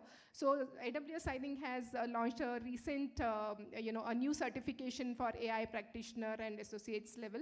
So we are doing some focused certification programs, with the help of Zensar and, with the help of AWS. And, AWS has skill builders as their e-learning portal, and we have, I think everybody in the organization has access to skill builders, and everybody on a daily basis is learning about AI, GenAI. So yeah, a lot of focus, to be very honest, and for my team, it's a huge KRA and the focus area that we have for AI, GenAI upskilling and cross-skilling. It's great to learn about the collaborative effort that Zensar is taking. And yeah, of course, we at AWS, we have AWS Skill Builder. And this is totally open for public, where you can go learn about generative AI, among other technologies, hone your skills. Then the new certification that you talked about is specifically for those who are a bit hesitant about, okay, how shall I go ahead and start learning, generative AI. So this is a great start. This certification, AI/ML practitioner is a great start for those who had been just thinking about from where to start, which certification to go about. This is like the foundational level certification. And of course, Skill Builder is there, that you can use to learn and prepare for your exam. So thanks for sharing that. I think on that, most of the students who are sitting here, as if they're part of our EST, Employability Skill Development Program, I think a few months back, we launched, a program with the AWS Educate team, and most of them have access to, from foundation level to some intermediate level courses, right from cloud as well as GenAI, AI. So I'm sure they are making use of it to the fullest. Yeah, so I think that was a really insightful chat. I think I learned, a couple of things from you around responsible AI, Vishal. I'm definitely going to do more deep dive on Titan and Nova. These are the two things I should learn so that I can convince my customer better, in using AI with hyperscalers. So thank you very much. One good thing about Nova, basically Nova Reel, it is getting a lot of popularity between among youngsters, because you can just go pass a prompt, or you might have your own picture for reference, and you can generate some of the cool social media posts. And Wow. you have been seeing, like, from last couple of years, that social media is all buzzing with nice photos of superhumans or avatars of different shapes and size. So I would encourage people here to go and just experiment. Amazon Bedrock has Playground, where you can just go and have this foundational model Nova Reel, and just start playing around with that. Very nice. So I think don't restrict yourself to Party Rock for tomorrow's hackathon. There is a lot more available for you. You can bring in all these aspects to your hackathon and your solutions tomorrow. So thank you very much, Vishal. It was really interesting. I enjoyed the chat, but I know it's a lunch time, so I can see some of the faces are really, they want a break and they want to go for lunch. So I hope they enjoyed. In case they have any questions, maybe 1 or 2 questions we can take, and we can then break. Certainly. We would definitely be departing for lunch. But before that, there is something interesting. There is a quiz is lined up. Yes. So after the quiz, first we will have the food for thought, and then we will have food for the tummy. All right. So do we have any questions for our fight side chatters? Any questions? Yes. Can we have somebody? Can-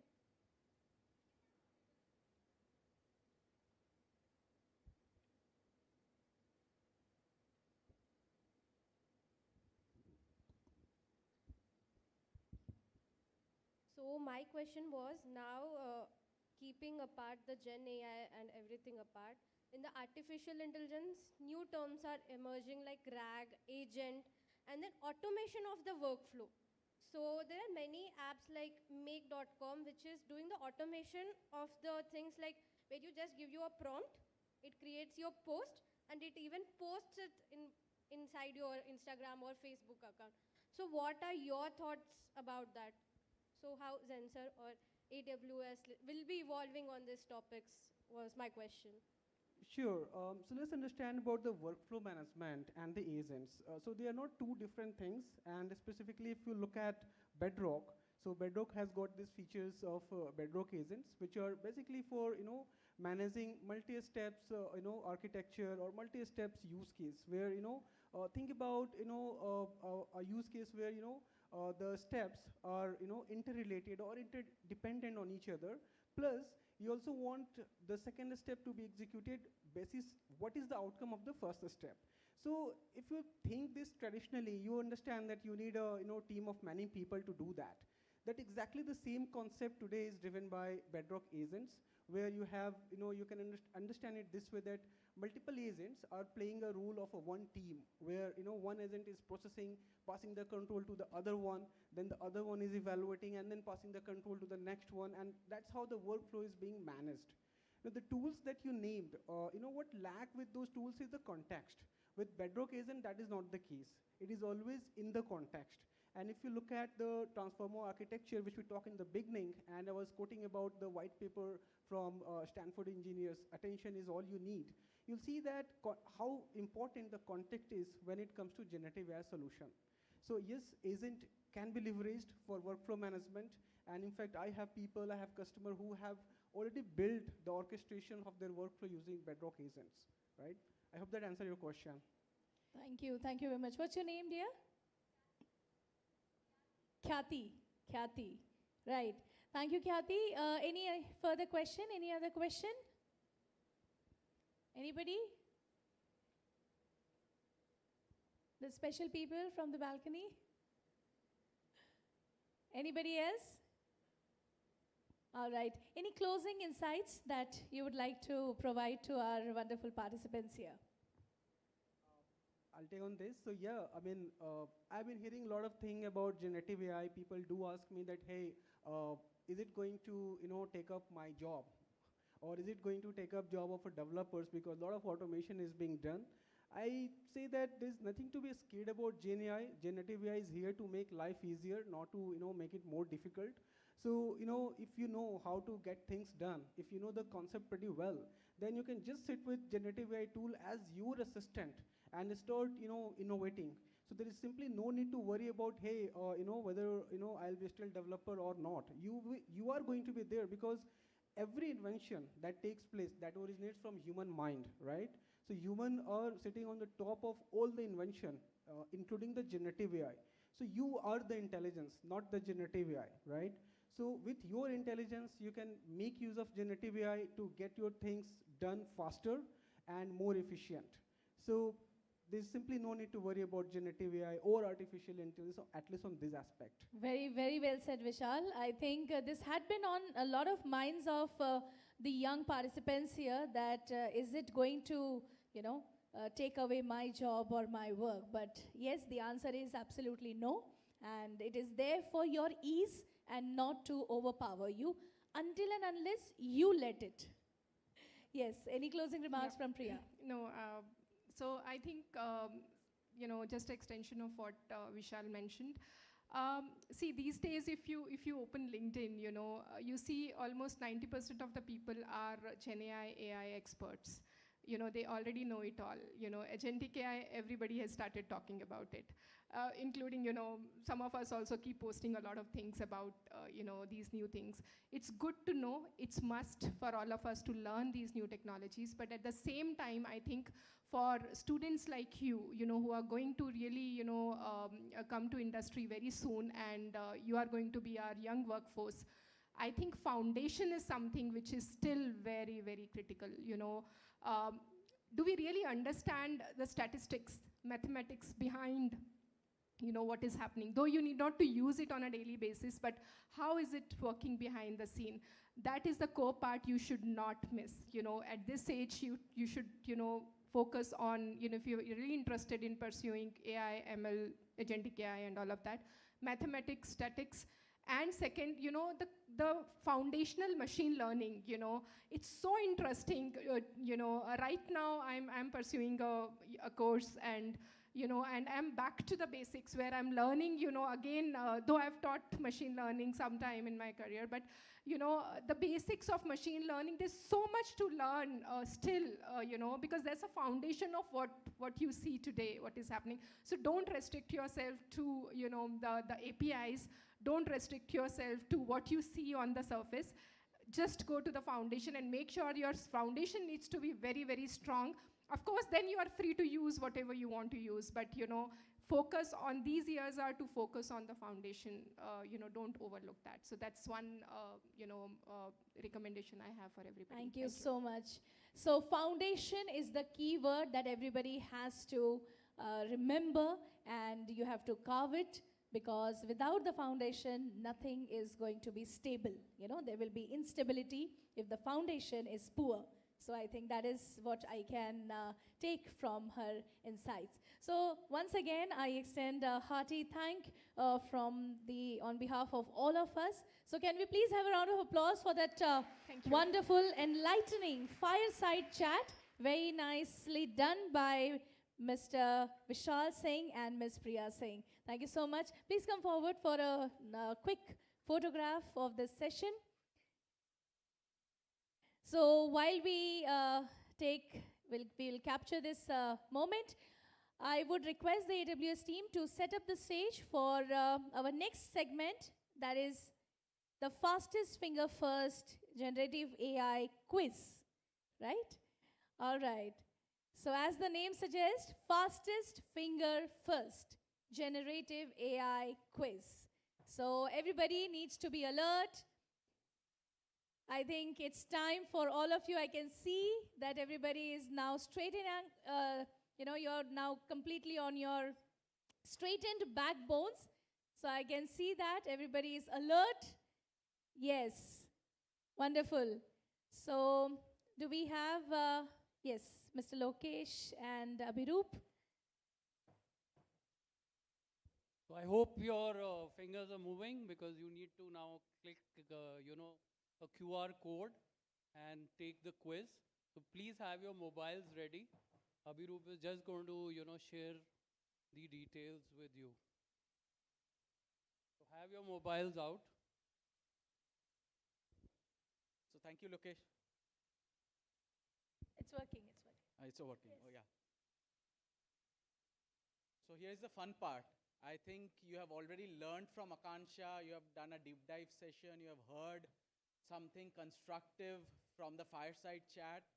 And if you have been listening, you are working hard. And as per Amazon philosophy, we have this quote, work hard, have fun, and make history. So you have already worked hard for the first half of the session.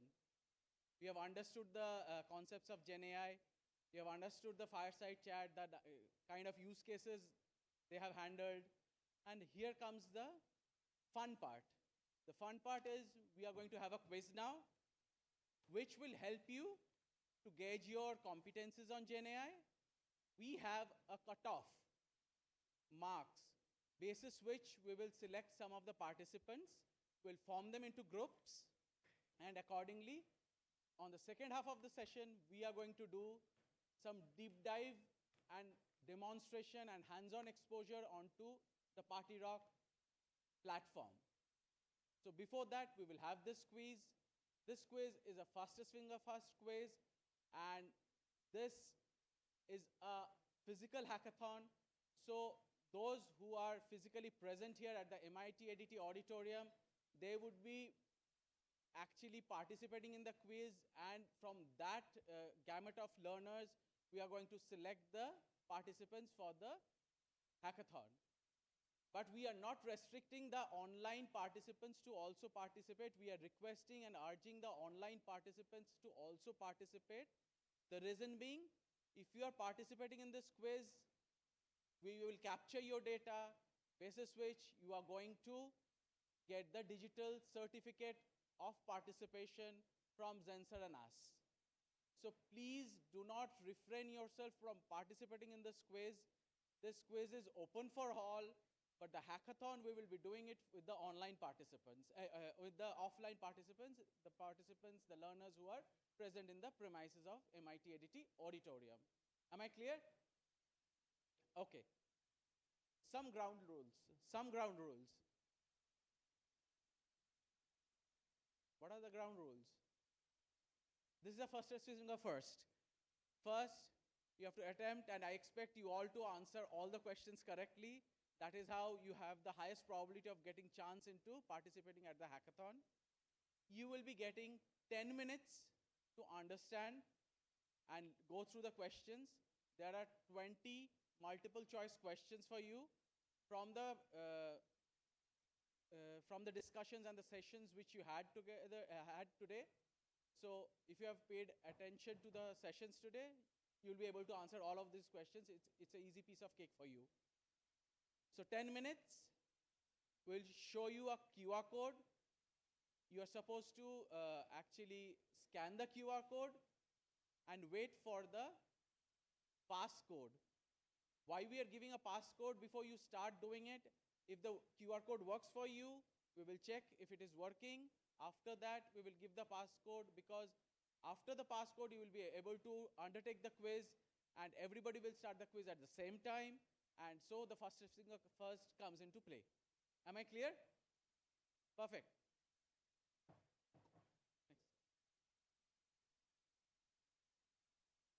So this is the QR code. You are supposed to scan it. I give you 2 minutes to scan it.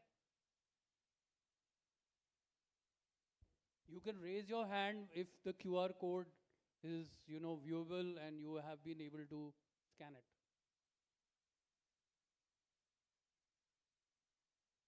Got it?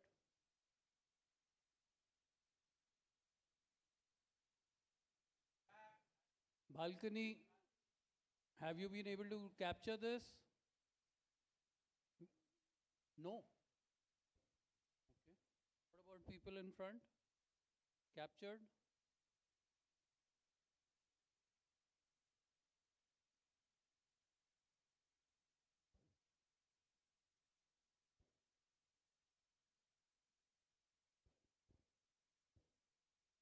Anybody facing issues?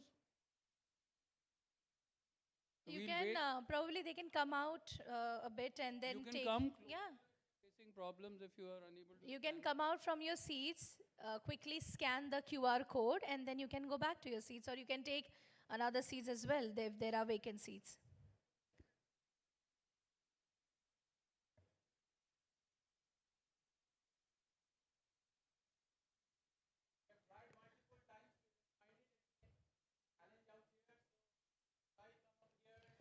People who are seated on the top, if you have any problems, our volunteers are there to help you out.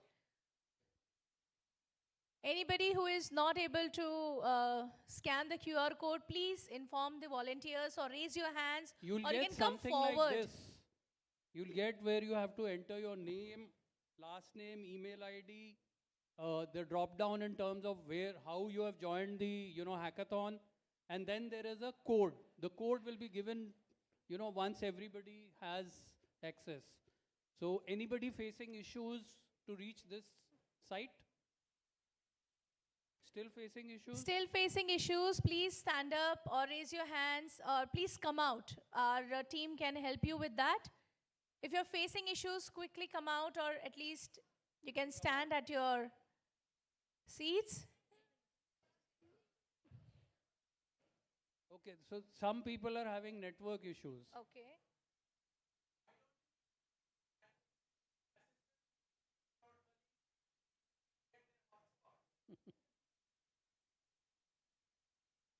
On the top, how are we? Balcony. Network issue. Okay. How many have reached the first page, the one where you have to enter your name, etc.? Okay, a couple of them out here. At the back also, if people are facing issues? Okay, if you're facing any network issues, can you please check the Wi-Fi, which is with the name ADTU_student. Can you find that Wi-Fi? Yes, all right. So if that is there, please click on that, and the password is uppercase M, capital M, and rest all small, IT, that is MIT with capital M, ADTU, all right, MIT-ADT with capital M, @2016. Capital M, ADTU, @2016. Now please connect and try to scan the QR code. Facing issues, please Go over to ma'am and just scan it.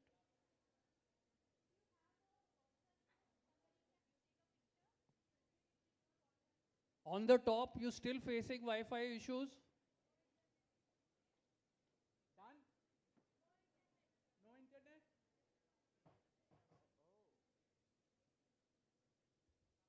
We don't want to deprive you. Please come down. What about this place? You have reached the first page, name, email ID, drop down. Fill that. Fill that up. Fill that up. Don't fill the code right now. We'll share the code. Row 1, 2, 3, done. Row 3, done. Your row 2. Row behind you, which is row 3. Row 4, all done. Row 5. In case you are still facing issue Row with 6. the MIT-ADT Wi-Fi, I would suggest you can take help of your colleague to connect on a hotspot. It will lower the burden and the load of the MIT-ADT network as well. It will not choke that. Yeah, this quiz is a very short quiz. Whatever you have learned, you will take that into practice. Row 1, 2, 3, all done. Filled in name, email ID, drop down. Just the code. Row 4, 5, row 6. Still waiting? Still facing an issue? So I would recommend just go out there, scan the code. Just step out. Are you good with network connections? Even then it's happening. I think.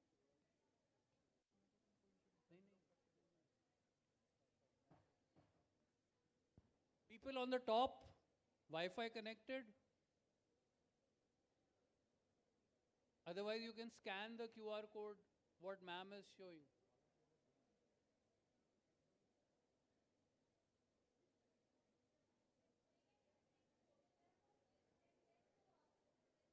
Yes, yes. But they need to have the passcode from me before they start. Otherwise, half of them who have done it would have actually gone ahead and do It it. has fastest fingers, so we don't want to deprive anyone of that. And believe me, the second session would be real fun because you will be actually getting hands-on exposure by Akansha on Party Rock, how to do widgets, how to do temperature control, how to add more prompt engineering gadgets to make your apps more authentic, more with guardrails.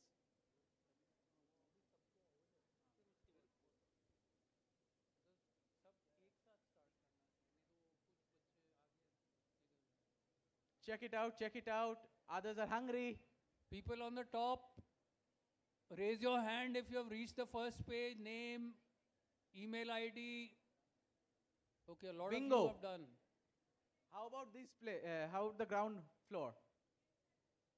Done? Done? Okay, we were at row 5, row 6. Row 6 and 7. This side, all done? Okay, the middle row? No challenges? Back side, you have challenge. All good? Hope you crack it from the back. Then you'll have to come into the front to play the hackathon.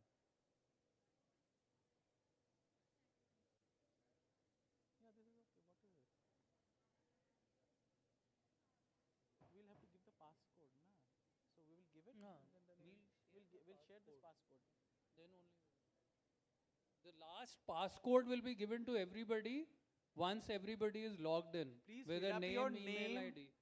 Mail ID, and be ready. We are just sharing the passcode. As and when we share the passcode, log in with the passcode. There will be 20 questions for which you will get 10 minutes to answer.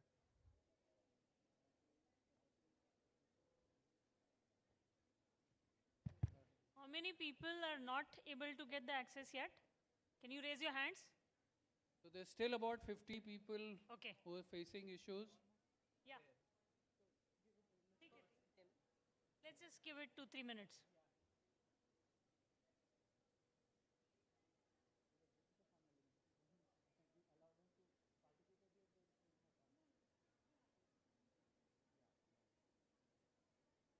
So those who are facing issues, why don't you come in the front? Ma'am has to run around. Why don't you come in the front, those who are facing issues, and just scan this QR code, which is for the Wi-Fi. Facing issues, please come in the front. Show some proactive enthusiasm. If you want to be part of this, please come in the front. Who's still facing issues with the Wi-Fi or unable to do the QR code?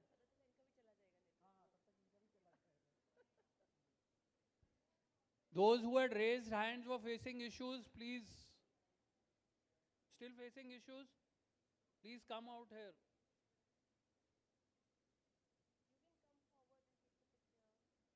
What is it showing? I have scanned for more than 5 to 6 times. I have pressed the skip advertisement button as well, but it is showing the same page again. No. Okay, now it's all sorted.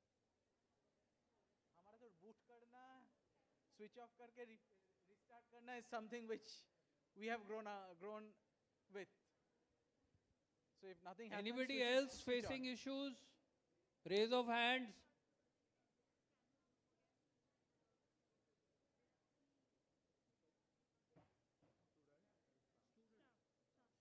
Any. Same password. password, same password. Yeah, okay. So where is They are showing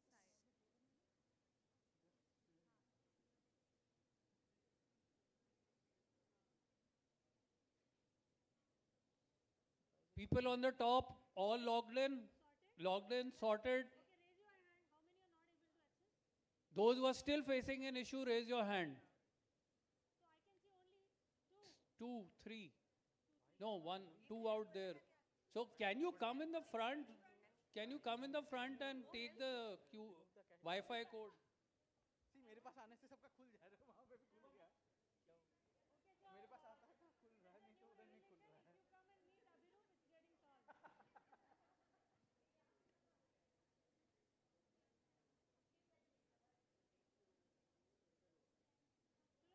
Ready? Student कोई भी चल सकता है ना, staff and student. The passcode is?